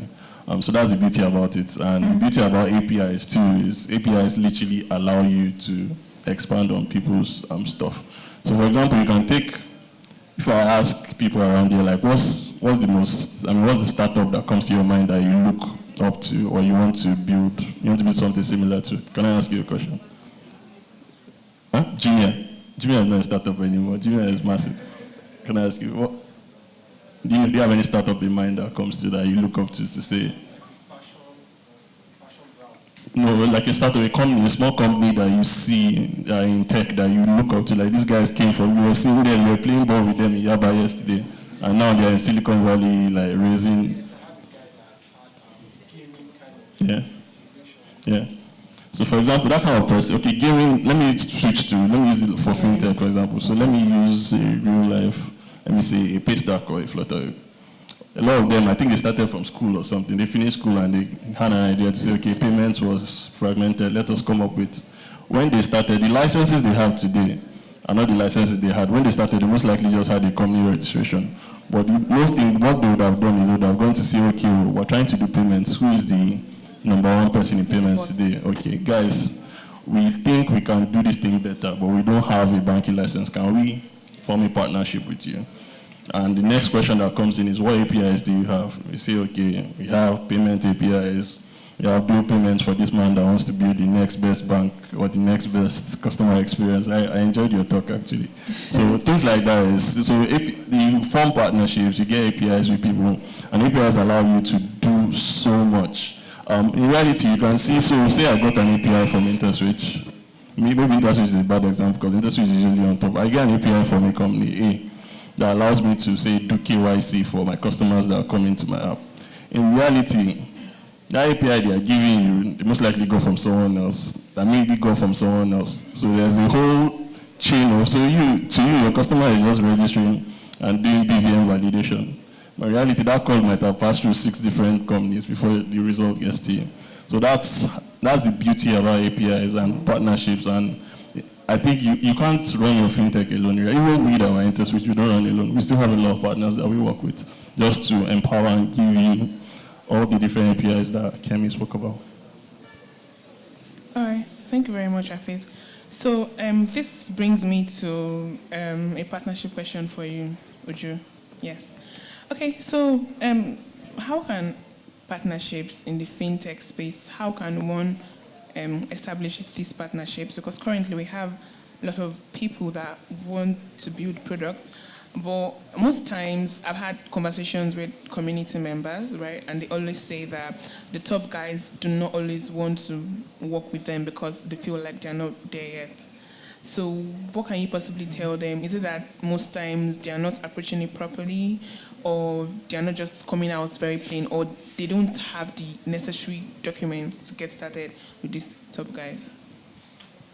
Okay, so I'm going to break it down to what you need and what you should do. Okay. Typically, when I want to approach partnerships, what I look at first is what value am I bringing to the partner. Mm-hmm. So if I want to, let me use gaming. If I was going to do something in gaming and what I wanted to do was, say, create my own version of an app store where people can put their own list, developers can list their games and then people can innovate on that and consumers can access that. First things first, what kind of partnerships do I need? What value am I going to bring to those partners? So if I'm going to partner with payment service providers, with card schemes, with other stores, I need to first see what value am I bringing to them. And then beyond that, approaching people, that value is what you actually would take to move on to the next step. I know what I'm bringing to the table. I know how it's going to benefit you as a company, and this is what I'm proposing to you. I think also our approach is very important because I would say do some research on whoever you're going to speak to. Just know what they're interested in. And if it does tally, then go ahead and have that conversation. Look for the best buying interests in those companies. It could even be someone who's a low-level engineer who's willing to actually listen to you and can take that up the chain. I think whoever it is you can break into would be a good inroad to whatever it is you want to do in those companies. Trying to think of anything else I can advise. But basically, with partnerships, it's more about relationship and approach. You have to know how best to approach them and what value you're actually bringing to them. Like Hafiz said, what APIs do you need? Have all of that ready. Have the value you would bring, have the partnerships or the kind of partnerships that will help you with that specific partnership. Because it could be that you're going to an Apple, for example, for a partnership opportunity, and you need to have had an Interswitch, or you need to have had whoever else. So don't go 10 steps ahead. Go each step until you get to where you're ready to meet the person you want to meet at whatever other company you're going to. That's what I would say. Thank you very much, Uju. Thank you so much. Kemi, yeah. So currently, there's this wave of everybody's building a fintech product. Everybody's literally trying to solve the same solution. Everybody's trying to solve the same problem. Like, it is happening a lot.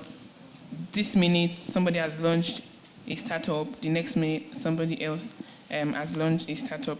So now, how, as a product manager who has worked in this space for years, how do you think we can actually balance this? And what do you think is the cause of it? Is it that, do you think that people are just jumping on it because their peers are doing it? If yes, how can we possibly ensure that? Because I know that there are so many problems in the finance space that we've not solved actually, like a lot of them, but they are just there packed up. So what can you say about this? Well, I would say yes. The purpose of building products, like I said, is solving problems, right? If you are going to build a startup, if you are going to build a product, you need to define the problem you're solving. So you need to identify your target customers, your customer segments that you want to serve, and then identify what your unique value proposition would be. What unique thing are you bringing to the table? The problem you're trying to solve, the product you're trying to build, is somebody already out there doing it? What are they not doing properly? What are you going to do differently, right? So what is your unique value proposition? That is the most important thing, because really, like you said, you can't just continue to build products the way everyone is building it. Yeah, so you need to be different. You need to bring something different to the table when you're building or planning to build a product. So you start with your customer research, identify your target markets, your target customer segment, and then make sure that you're actually really building a solution that would solve a problem, a real-life problem out there. Awesome. Thank you very much. So more like it, you're saying potential founders should literally go back to their business model canvas to be sure that they have something very substantial, something that is different from the norm, right? Yeah. Awesome. Thank you very much, Kemi. Thank you so much for that. So we're wrapping up. If you have questions, please feel free to, you can write your questions down and you can also raise up your hands, but just get ready. Okay, sure. We're getting to the questions part. All right, Idris, yeah. Idris, so how can a fintech product effectively navigate the changing regulatory landscape to be compliant and remain very valid and competitive? For instance, currently, I know that there's been a lot of issues. I don't want to call this issue, but there has been a lot of buzz and noise around the Nigerian compliant regulatory systems for fintech. So what can we do, like we potential fintech founders, to ensure that, okay, there is this problem, right, but we actually still want to remain very relevant? Yes, like Khalid mentioned about Flutterwave and Paystack when they started, the regulation they had in mind then is quite different from what is right. Oh, sorry. sorry about that. Yeah, so I think the space is, is changing a lot, right? So one thing I would advise is you need to just do your own research properly. And also, probably when you're starting out, I think it's the best time for you to get like a legal team, right? So maybe one person, maybe not a team, sure, because it's expensive. You could just get somebody to guide you through all of this process. Because to be honest, there are so many regulatories, there are so many compliance, so many things you need to put in place, especially when you are building like a fintech product. Even if you are going to leverage like APIs and all of those things, right? Yes, you still need to understand that though you get to a stage where you want to like provide a need to what your users want, but probably you don't have that ability or at the point you don't have what it takes to do that particular service, which is what your users are requesting for.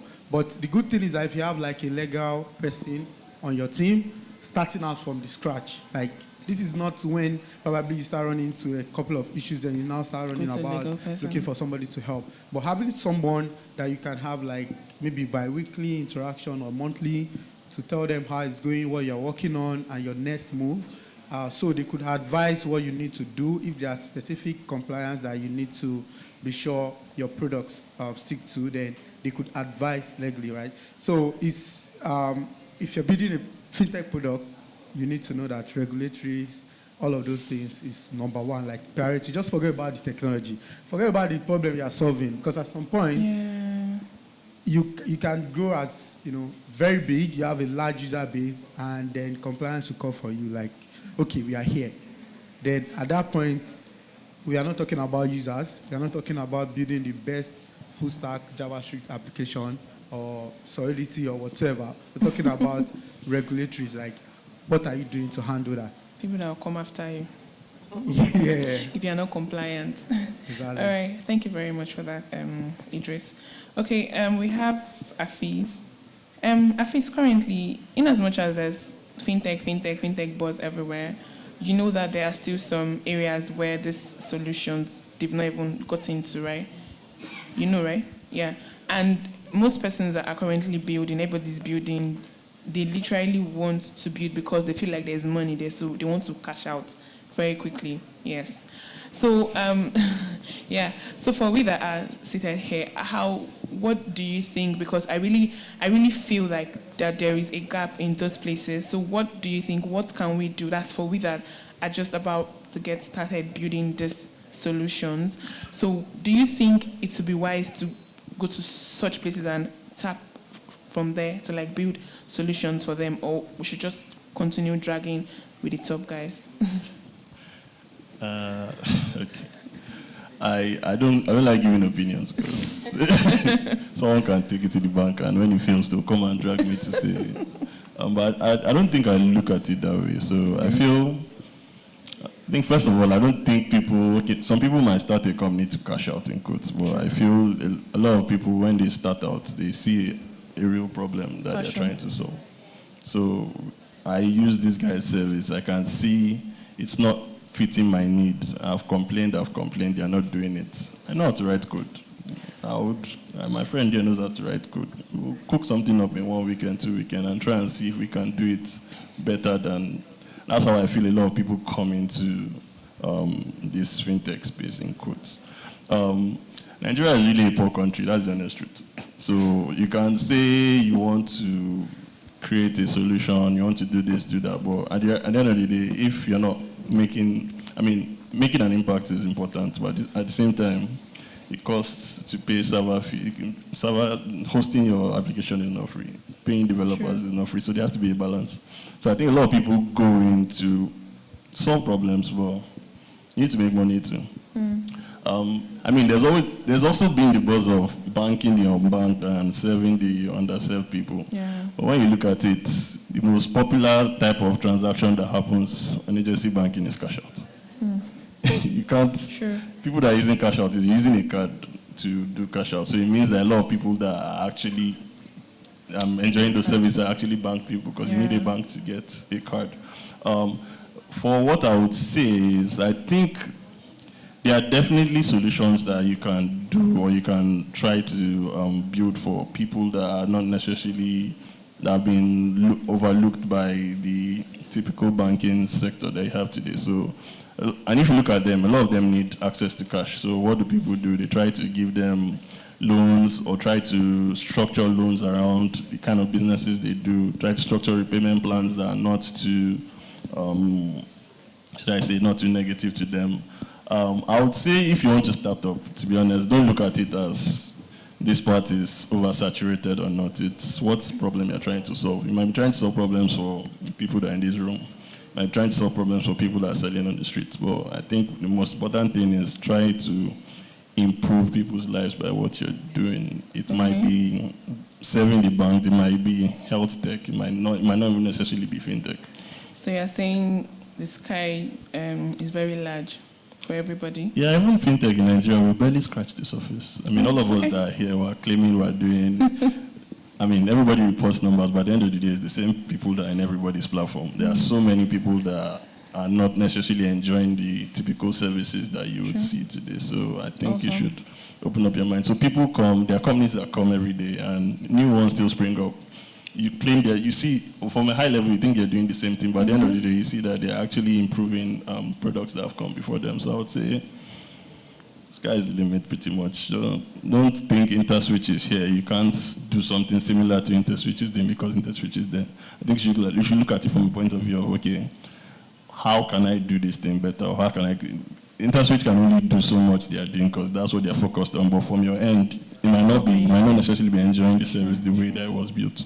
And there are always things that can be improved. Awesome. Thank you very much, Hafiz. Thank you so much to my wonderful panelists. So at this point, we will be taking your questions. Do we have anybody who has questions? I know Victor, okay. Please, we need someone to help us pass the mic. Thank you. Anybody else that has a question? Please, from those streaming live, please help us check if there are questions. All right, let's go ahead. Hi, can you guys hear me? Yeah, we can hear you. I have two questions. Okay. One is for Kemi, the other is for Idris. Yeah, we can barely hear you. Can you just pull the Okay, can you guys hear me now? Sorry about that. Yes, so my question to Kemi now is, how do you manage your user research as a product manager? Is it that you and the UX designer do it collaboratively, or you guys just go ahead to or you just particularly go ahead with your research? And the second question I have for you is, how is the impact in building, this research now, how's the impact in building fintech products? Because from my experience here, I got to realize that people have different feedback and opinion. So how do you manage that? How do you structure that properly? So those are my questions here. Thank you. In terms of research, first of all, there is when you come up with the idea, right? The first thing is you have an idea of a problem that you want to solve. Now, then you go into research to see what is really out there, right?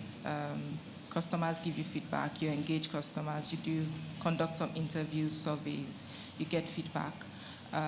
How do you, your first question is... Okay, how do you do it? How do you do it? Okay, yes. So you start, naturally, this is how it starts. Okay. As the person who has the idea, as a product team, you start the research. And then we have some people in the research team as well that are just, so they, when we start with the research, we get some information, some data from customers, and then we also engage with the research team. They do a wider, search and all of that, and then we bring our ideas together. So in terms of how do you then, you said people come with different feedback and different opinions. Exactly. You come back to the team to, have a brainstorming session, because like I said, you need to define, there are different problems, but you need to actually identify the one you want to solve, and you want to find the problem, the real problem, so that you're actually solving the root cause and not, you can't solve all the problems, but by the time you come together and brainstorm, you're able to define the problem that you're trying to solve. And that's how you go about it. Thank you so much for the question, for answering it. Yeah. My other question goes to Idris. I think it was last year. Sorry, can I add to Kemi's stuff before okay, you? You can go ahead. So I was going to add that, so as Nigerians, we tend to see negative feedback as bad belly. Conditioned to, everybody must like me, I'm a superstar. But in reality, there are things you do that people might not necessarily take it the way you take it. So I think the best type of feedback, me as a person, I always want to hear the negative feedback. So it lets me see problems people have. And I think the worst kind of problem you have is when you have angry customers that don't talk. Because it means they just leave you and you don't see them again. So I think the best type of feedback I usually look forward to is when people use what we've built and they have challenges around it and they're ready to air it. So those are kind of things I always look out for when we ship things. So it helps improving Thank you so much. Okay, I also wanted to add, with regards to the impact, I think one of the things you need to look at is what segments of customers are you trying to find a solution for a problem for. So when you get that research, like Kemi has said, you have the research team, you have yours, even if it's multiple feedback from different people, because everybody has their own way a problem presents to them, and they have exactly how they would like that problem to be solved for them. You can look at a problem and 5 of us see different ways. So you need to look at what segments of consumers do you want to service, what segment do you actually want to fill the void for, and then see how your own product can fix those problems for them. That's all I wanted to add. Thank you so much. Yes, so over to Idris. And the question is, we all know like early last year, we all know Web3 moving around and everybody was shouting Web3, Web3. And all of a sudden, crypto just went whoa.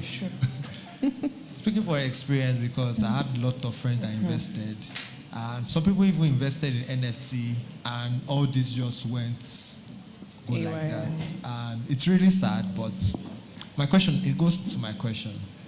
What's the future of Web3 when AI is coming? Like AI is at the door. Do we see like something that can work together, or it's something that is different entirely, or what's the future per se? Yeah. Yes. So last year was like, everyone is talking about NFT, buy NFT and all of those things. So NFT is just 1 out of 1,000 use cases blockchain offers, right? And it's good that people could easily identify something they can understand about blockchain, right? So, but I think where a lot of people got it all wrong, I don't know where the hype came from, right? Where you just put up pictures and 10K dollars, 30K dollars.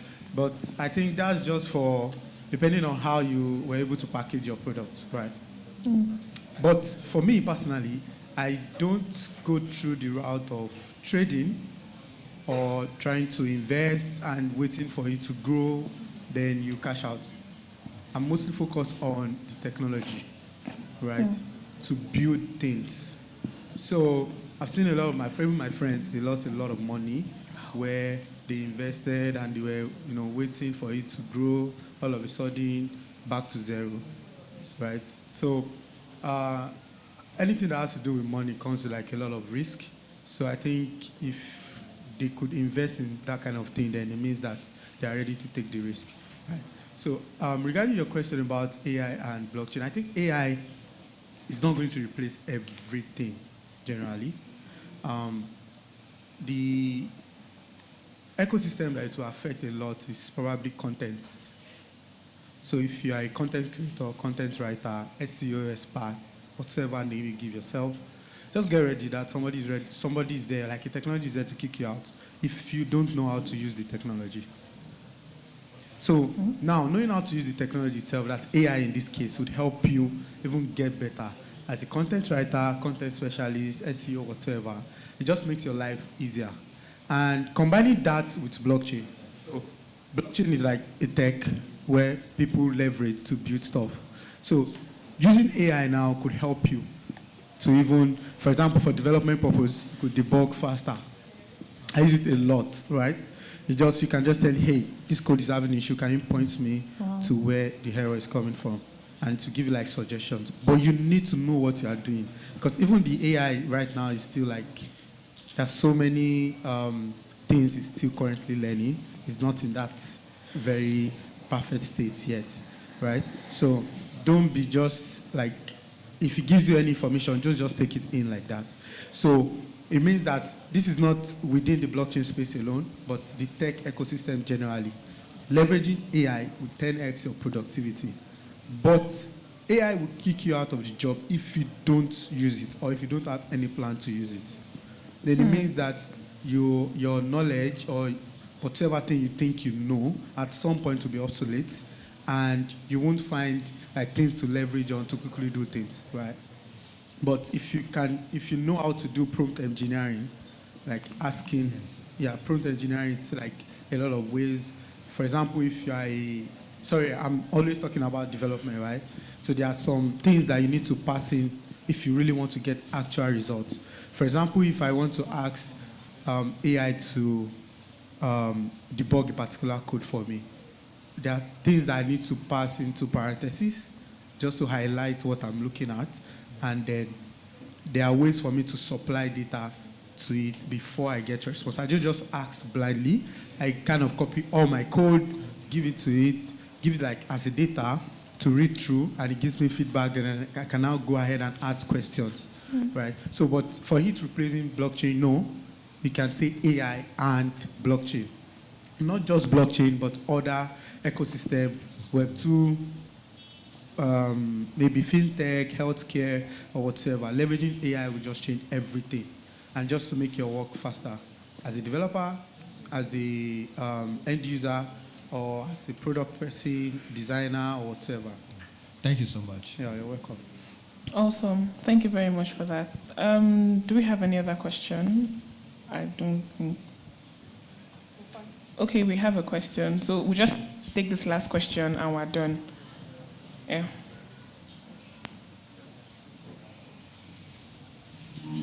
Okay, my question goes to Kemi. So you mentioned something earlier about getting feedback. That's how you build great fintech products. So I'll say something like your customer can be anybody. It could be end users, end consumers. It could be developers like people around. It could also be businesses.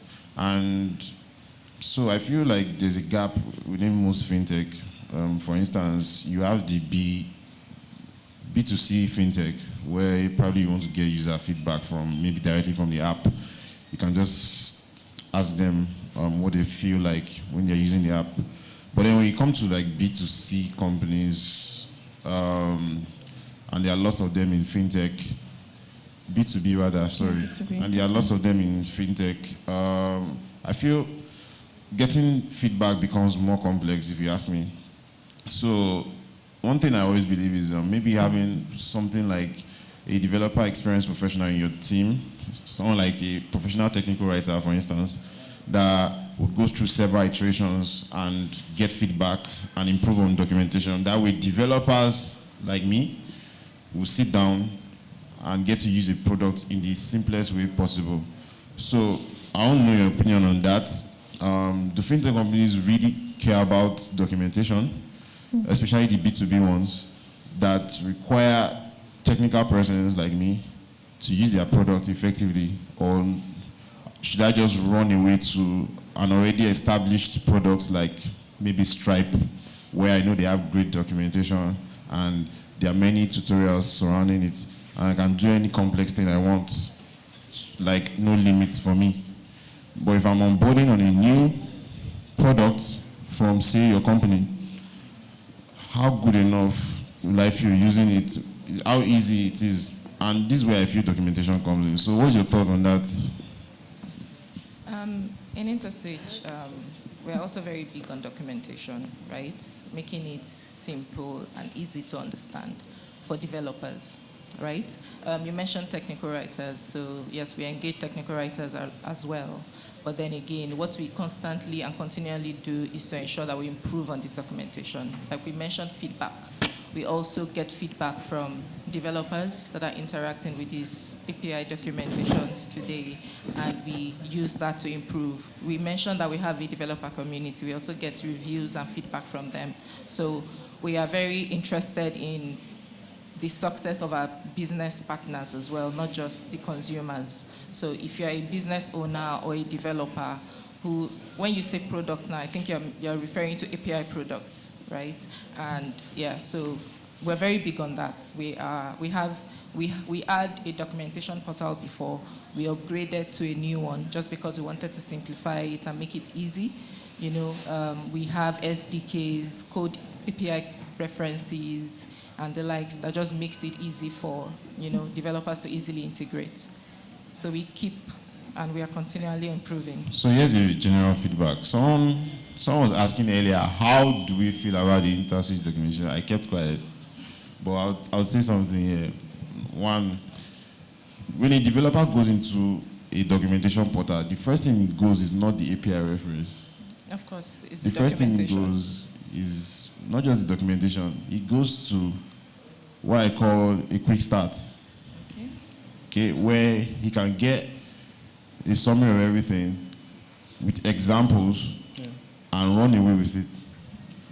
What do I mean? Most developers, when they visit documentation, they're always on work mode, quote unquote, work mode, where they're not really interested in reading the nitty-gritty yet. Okay. They just want something to pick, integrate in whatever they are working on, and that's it for that moment. As much as they improve on that particular feature, they refer back to the documentation, and this time around, they read it deeper, progressively, and subsequently. And that's where they go to things like the API references. I'm giving like the whole psychological thing around it. So what I feel about that documentation, well, maybe you can pick my answer from there, just a feedback. Not perfect. This is the type of feedback I say I like. Back, and thank you for that. I was just going to add what you just said is literally, it's the underlying theme to why we're here. So we've done stuff, we've built stuff, we've been here for 20 years. I'm sure you were in primary school 20 years ago. I'm not, sorry, yeah. Sure. Yeah. I mean, it's not, I'm not that old. I was, forget where I was 20 years ago. But yeah, it's part of why we're here. So we've done stuff, like you said. So the first iteration of the doc most likely just had sample, we had libraries, so we started with building libraries in the most famous languages that a lot of people knew back then, C#, Java, vanilla JavaScript. Over time, we've gotten feedback like this to say, Interswitch Alpha, why are you guys telling me nobody uses C# anymore, people are using Node, people are using funky things, so we've built newer libraries. Like you said too, so there's the flip side to it, so you're a developer, a business person too, could have come to say, okay, I stumbled on your docs, but I didn't understand what I was looking at. So there has to be that balance. So we've come to say, so most of the docs you see there now, we have guides that has all the English, Aspire to Perspire for business people. But we also have sample docs, and what we even do is we give you, because to onboard is long, so for you to onboard as a business, you need to put documents. So we give you default credentials that you can just literally pick, carry the sample code, put the credential there, put it on your code and run it, and it will work. And it's, the way we see it is work in progress. So it's there today. I get feedback from someone like you. We can go back there, tweak it, add new stuff to it. So we're trying to encourage and foster that collaboration. That's part of why we also have Slack. So I'm sure if you go to Slack today, you can see people complaining. But the point of that channel is when they complain today, when they come back tomorrow, they won't complain because we would have fixed it and would have improved on the documentation to get to. And it's part of also why later today we're also trying to announce something that we're trying to do with developers to try and get them to engage with the documentation and enjoy some good things from it. But yeah, thank you for that. Thank you very much, Afis. And we've come to a wrap to our panel session. Thank you very much, my amazing panelists. It was a really great one. And thanks to everyone for listening. Thank you very much. Thank you. It was really good to have you. Thank you very much. It was really good to have you. Am I going to? Hello. Thank you.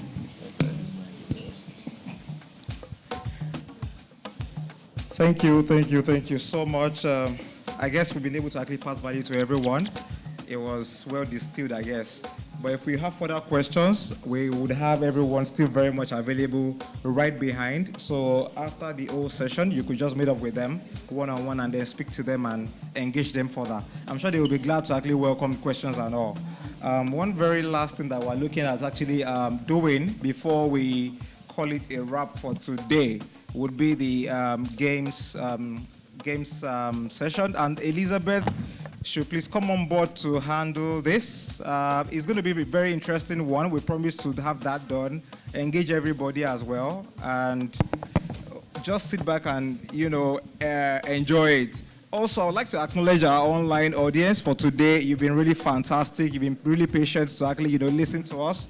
Might not be able to wave as much as Joy did earlier, but we really acknowledge your presence as well. That's on YouTube, LinkedIn, Twitter, Facebook, and Zoom as well. Thank you so much for the engagement so far. Okay, so Damilola, Yeah, you could please come on board for a bit, and whilst we actually wait for Elizabeth to fix our games.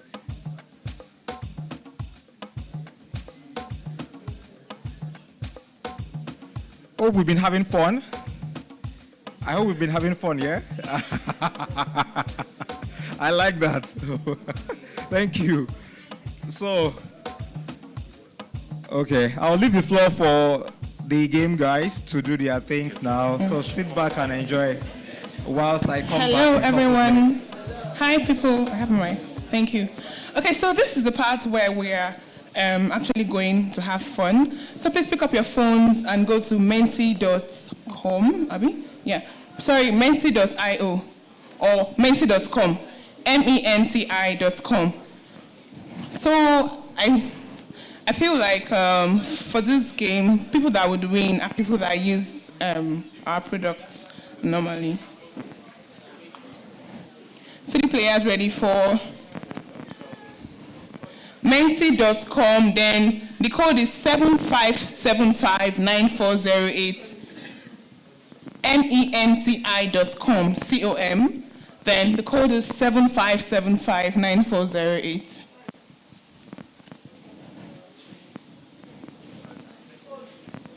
The code is 75759408. Okay, we have 22 players. Those joining us virtually, you can actually participate in this game.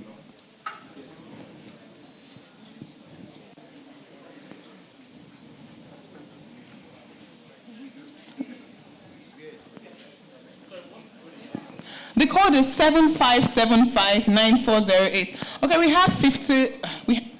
Okay, we have 60 plus players now. I guess we can actually get started.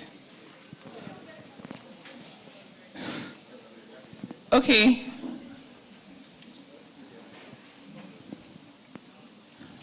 Okay, first question. All right. In what year did Interswitch reach unicorn status? 2010, 2019, 2015, 2018. Fastest fingers.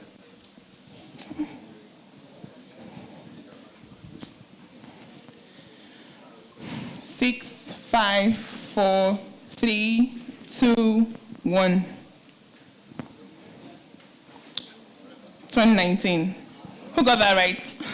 Okay, let's see from the scoreboard.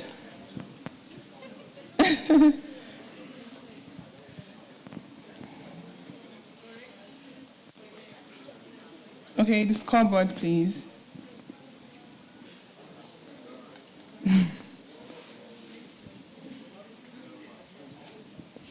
Don't worry about getting there.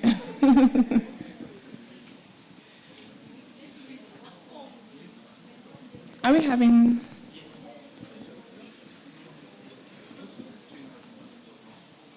Yeah, okay, yes. So let's see the scoreboard. Let's see the top people that we have on the scoreboard. Oh, we could actually do that and start again.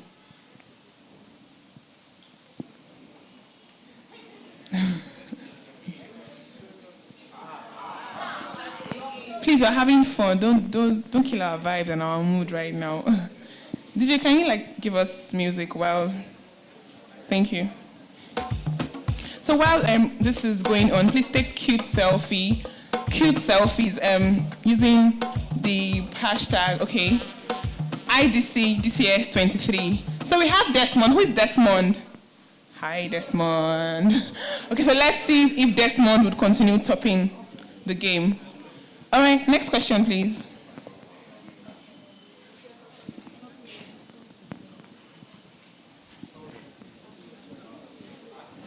What's the full meaning of ChatGPT? Most of you use this tool, but I don't know if you know the full meaning actually. Majority of you that use it, you are going to fill this question. I'm very sure. Majority of you are going to fill this question. Just do mini, mini, mani, mo. Father has a donkey. Donkey dies, father dies. Mini, mini, mani, mo. OMG, so it says chat generating pre-trained transformer. So who got it right? Desmond, did you get it right? Let's check. Oh, who's Toybat? Toybat. That person should be online or upstairs. All right, Desmond, you are second now. Please, our speakers, we did not ask you to play the game with us. Okay, our next question. How many percent commission? Chika spoke about it, so everybody has to get this question. Everybody.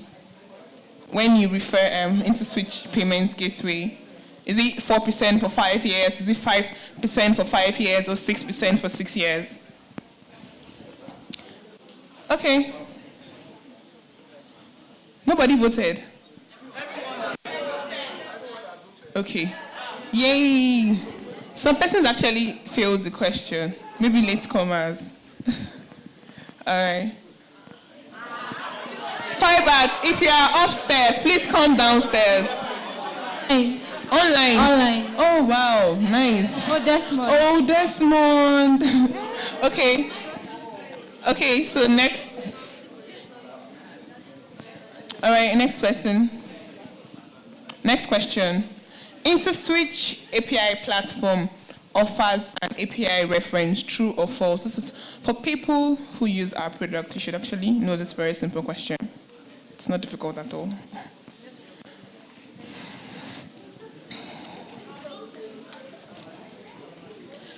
True or false?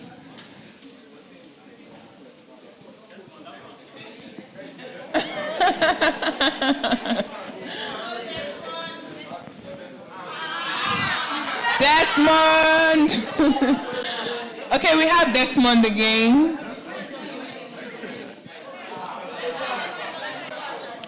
So it's between Toybat and Desmond.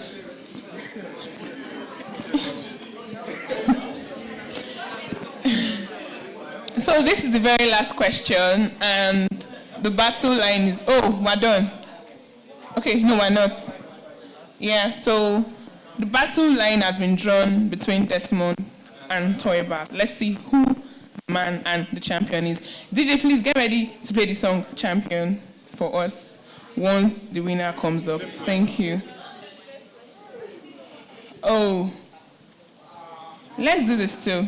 We went back to the beginning. I'm sure it's network issues, but it's fine.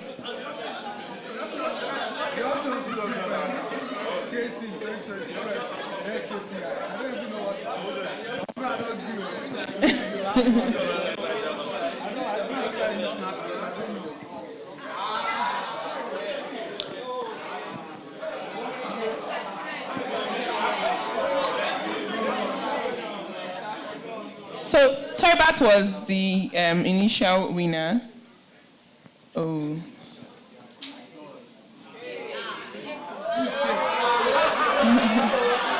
He's his cake. Who's cake?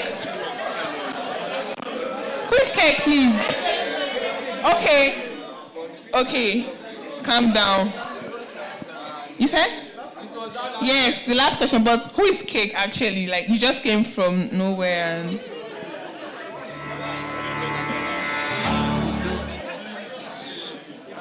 Okay. Okay, guys, so what do we do? Do we...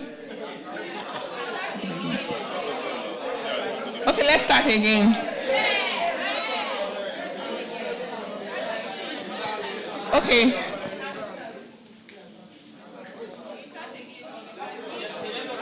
Unfortunately, we cannot start again because of time. So please, who is cake?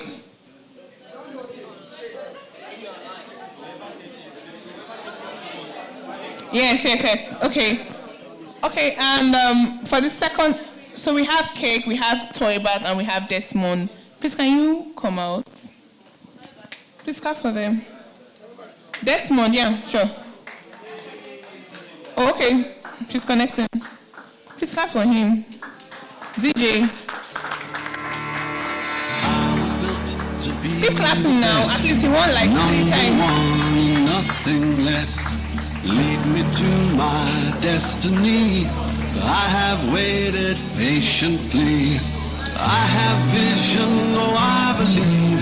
I know I can count. I'll call my colleague. Please come present it first one. So you have ready. You have your headset. And you have a notepad. And it's so let's him. Yes, you are. Stand up. For the champions, stand up. Thank you. All right, thank you very much.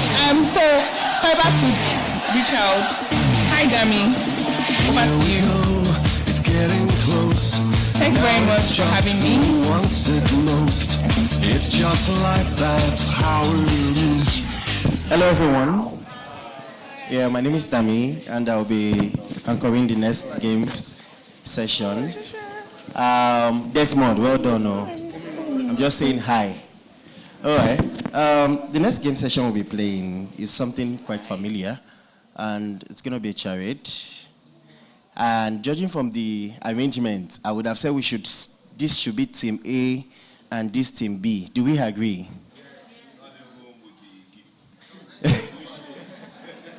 Well, I believe that one of the reasons why we play games, not just because of the gifts, but also for team bonding as well as participation. So if you agree with me, I believe we can still go on with the charade, can't we?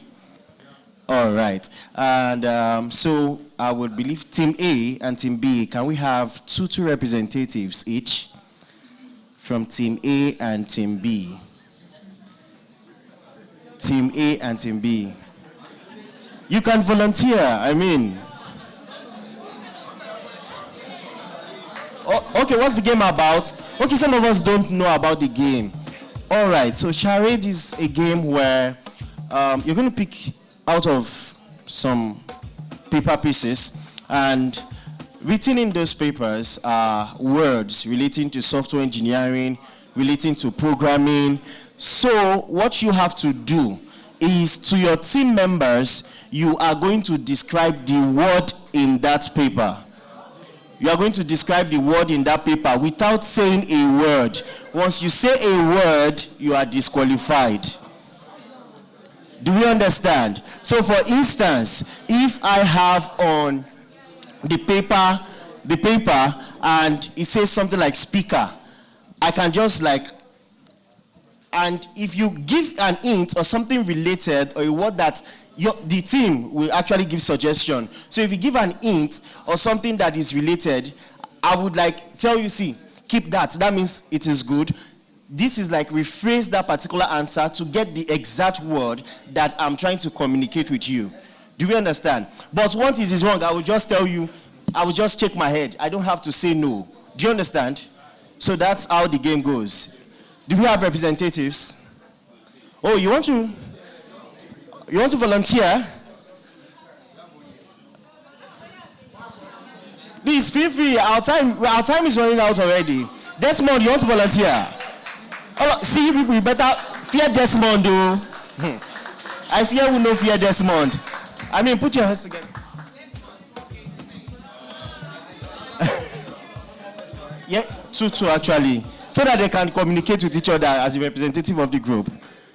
All right, so we have these two beautiful ladies and two handsome men. I mean, gender balance, isn't it? All right, so we'll be having a pool of questions.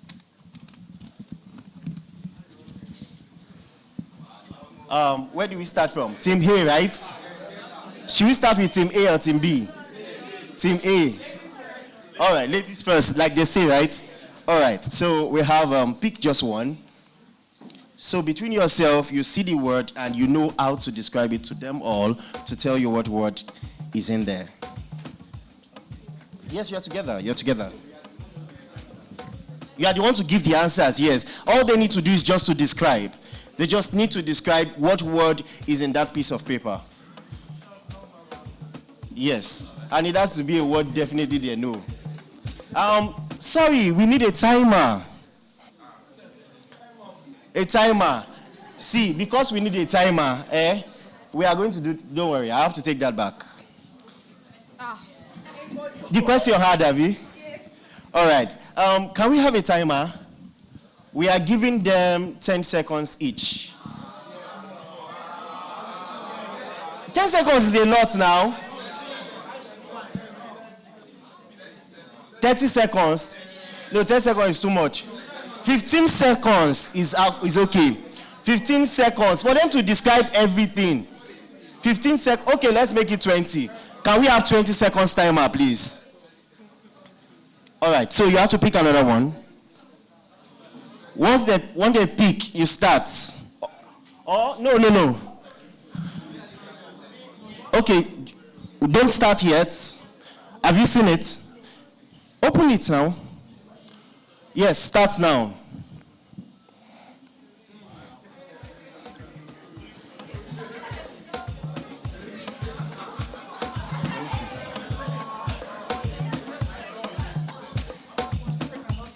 They can't talk. You can't write. You can't write.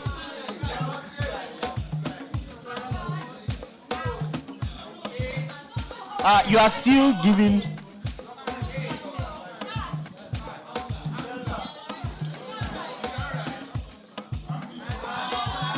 Time up. Sorry, what they have is algorithm.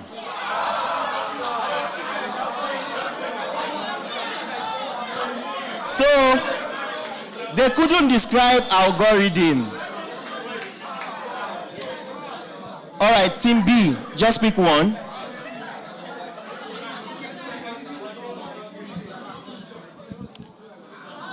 Have you seen it? Yes. All right, your time starts now.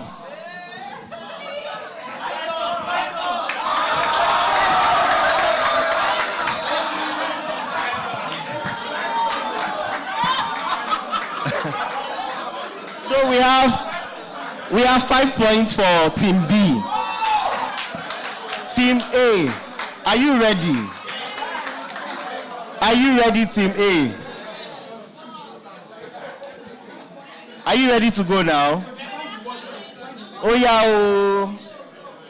Okay.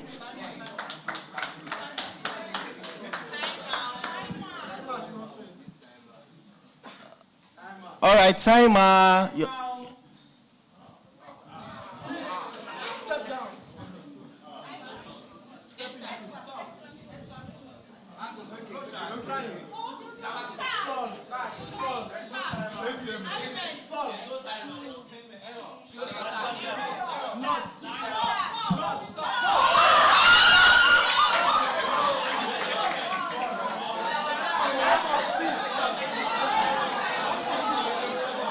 Why don't we have a timer?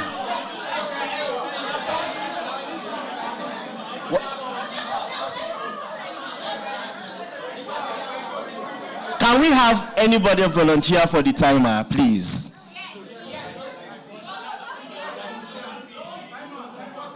For the time. All right. Team B, should we give them?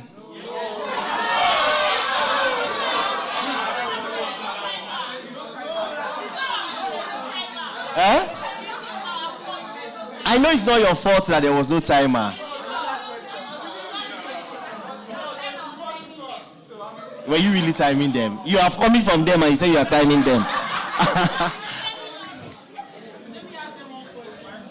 Team, so we'll be giving it to them. 5 points for team A.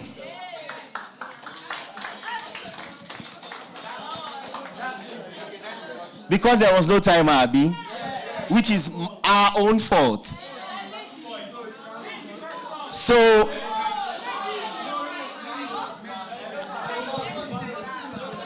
and please, let's just move on because of time, please. But you can't take too long, too. I hope you know.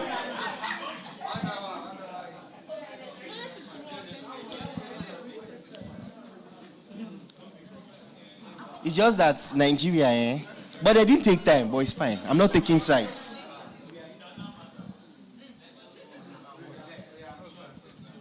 All right.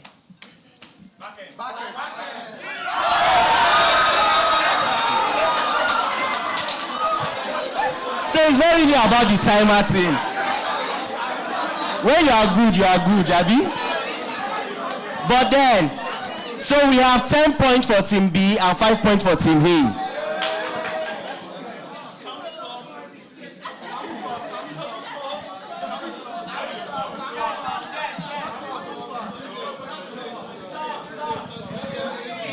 to sub? I thought you were your brother's keeper. We should just continue, Abi. You are good. I like you. Well done, ma. All right. So this is the second to the last point. The last round, rather. I mean. So please do this well. Timer, please. Time starts now. All right. 10 points for Team A.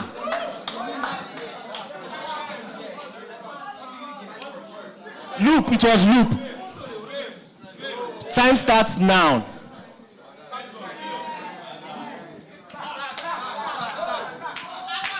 Wow. Wait, all of you know DSS, Abi? That's actually very good. So we have 15 points for Team B, and this is the last round that would help us know the winner. Please.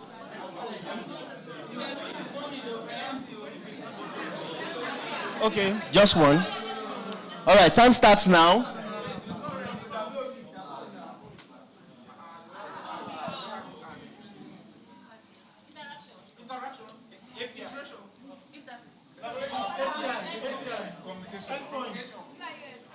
No. No,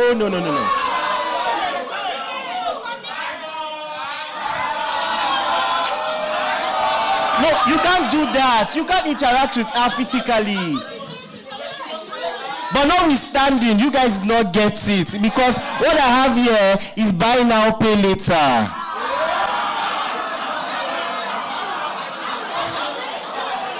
Buy now, pay later.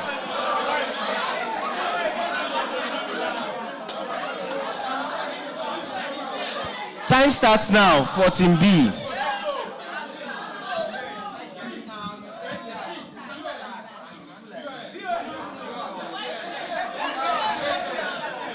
So we have a winner. I'm not trying to do motivational speaking, but you know we are all winners, right? You know we are all winners. So let's put our hands together for Team B once again. Thank you very much, representative of Team B. Thank you, representative of Team A. You really did well. I'm really glad, and thank you for this game session. All right. For the champions, stand up. Stand up, stand up, for the champions, stand up.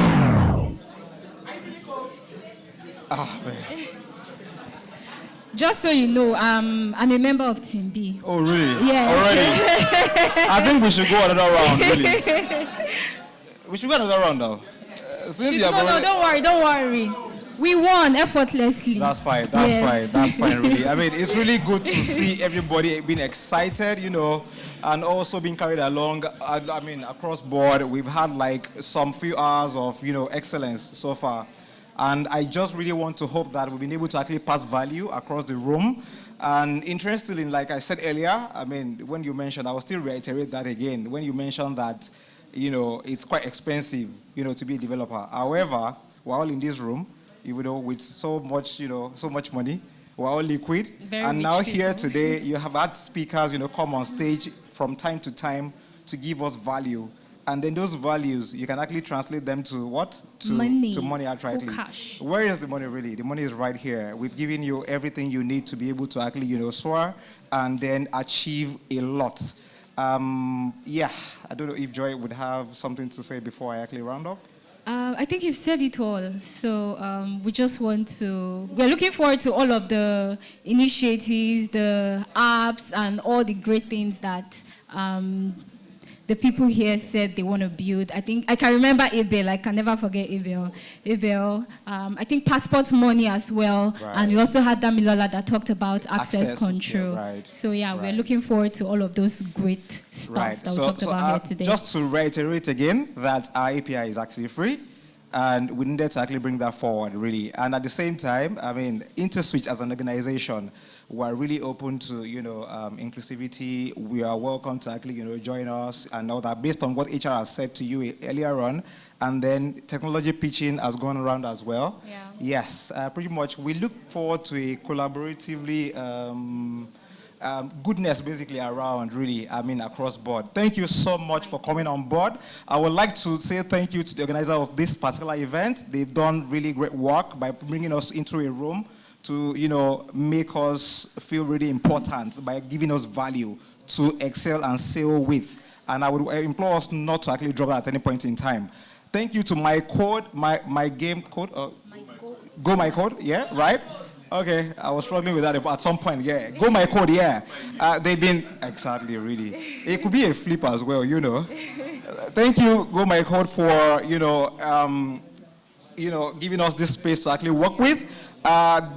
They are into digital skill, passing on skills with everybody directly interested in actually learning, something new outrightly in the tech space. So you could, also want to latch onto their program at any point in time, really. Thank you so much. Thank you, everyone. Afiz to... Okay. And I also want to add that that's fine. You should network. Don't just leave here without meeting at least one person. You never can tell who the next Bill Gates or next Mark is going to be, So just try to network, meet people. Yeah, thank you so much. Thank you, everyone. It's still from Dio Perry and Joy saying thank you. At the Interswitch, we never stop. Never, so please ever. Do not hesitate. Do not stop at any point. Thank you. Okay, we have Hafiz coming up. Yeah, thank you.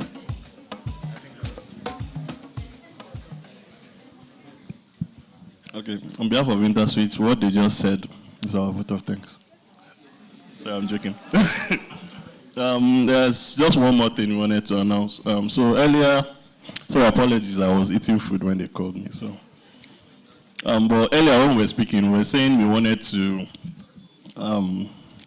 improve collaboration with the community. So we wanted to engage you guys. Sorry. Before, let me just show of hands. How many people are developers here? I want to understand the crowd there. Okay.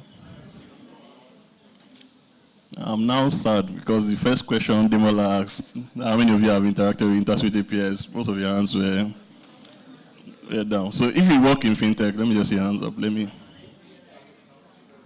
Health. Learning, if you are still learning how to write code.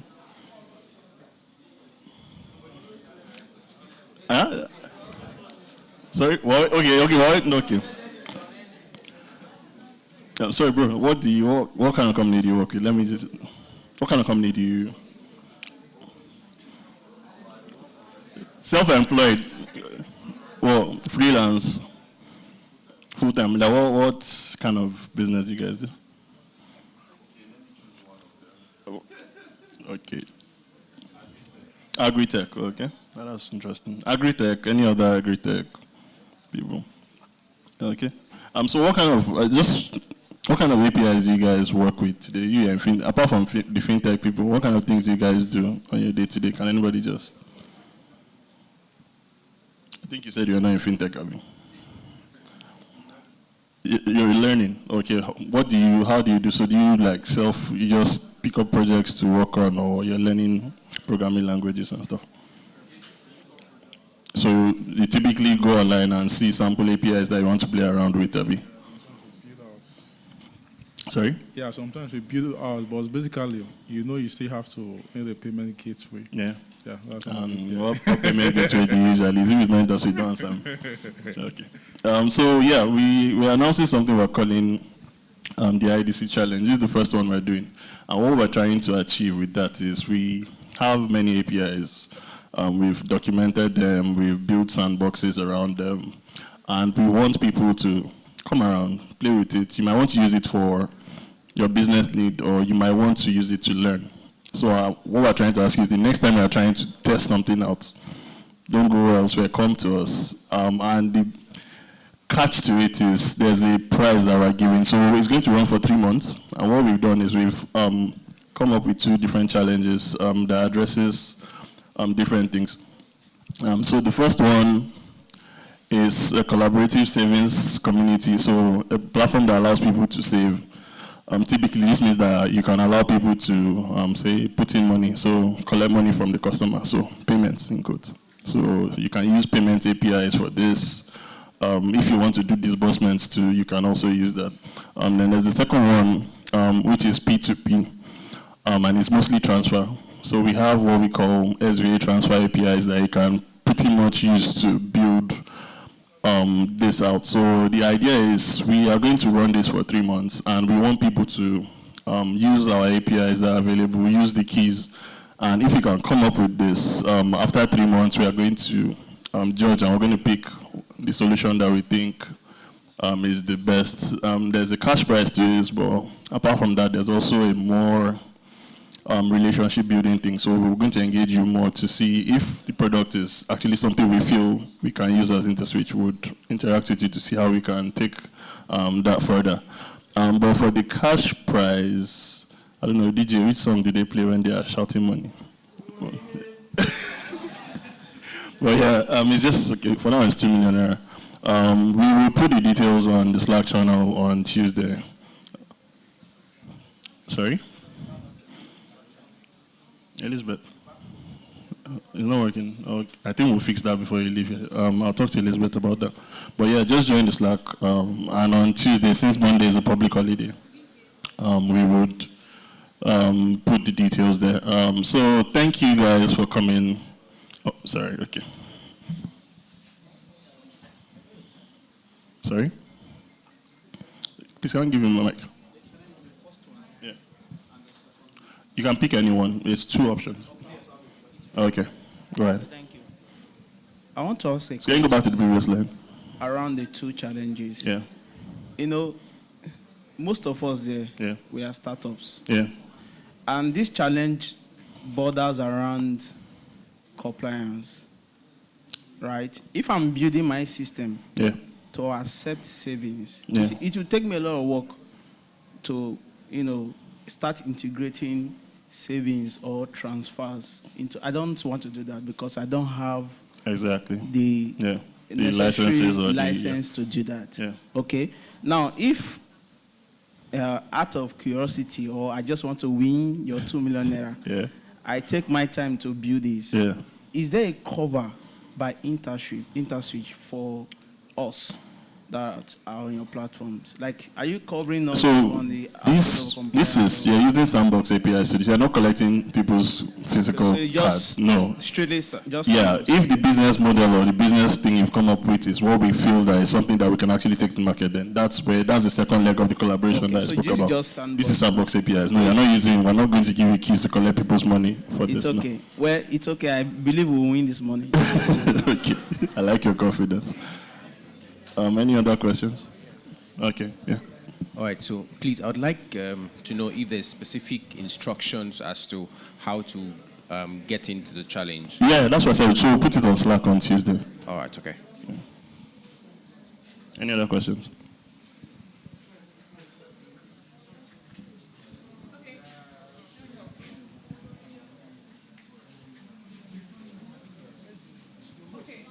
Okay.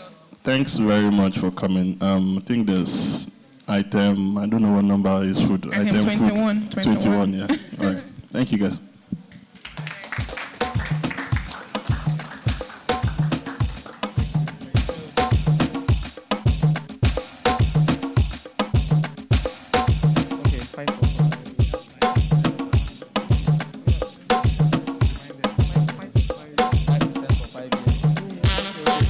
Hi guys, just a little reminder, just to call our attention here. Sorry Elizabeth, the 5 for 5, exactly. You remember, I guess? You remember, right? The 5% for 5 years, right? We're good. Just to put it top of mind for everyone. Thank you.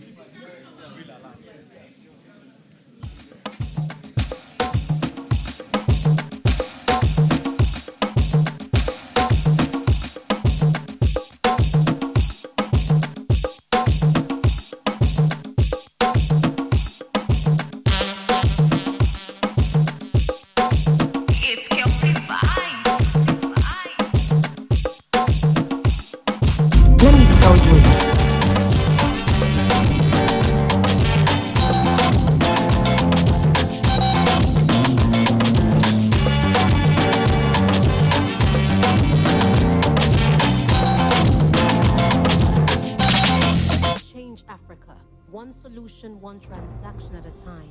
Our ears listen to the chimes, the buzzing tune of bright ideas. We stretched out our hands, and remember what we did? We flipped the switch. We flipped the switch, it was no... Let me tell you a story. Our story blooms over 2 decades ago, in a humble university dorm room, where the weight of the dark put a strain on our hands, a stain on the sheet where we mapped out our plans. But innovation lit our eyes with a fire, to blaze the trail, to change Africa, one solution, one transaction at a time.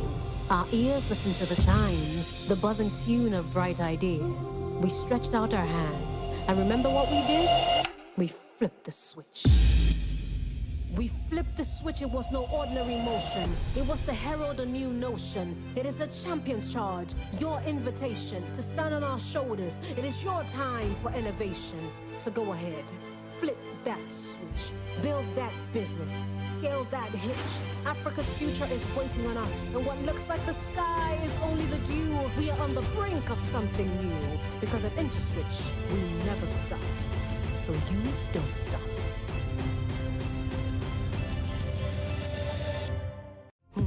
My name is Abdul Hafiz Ibrahim.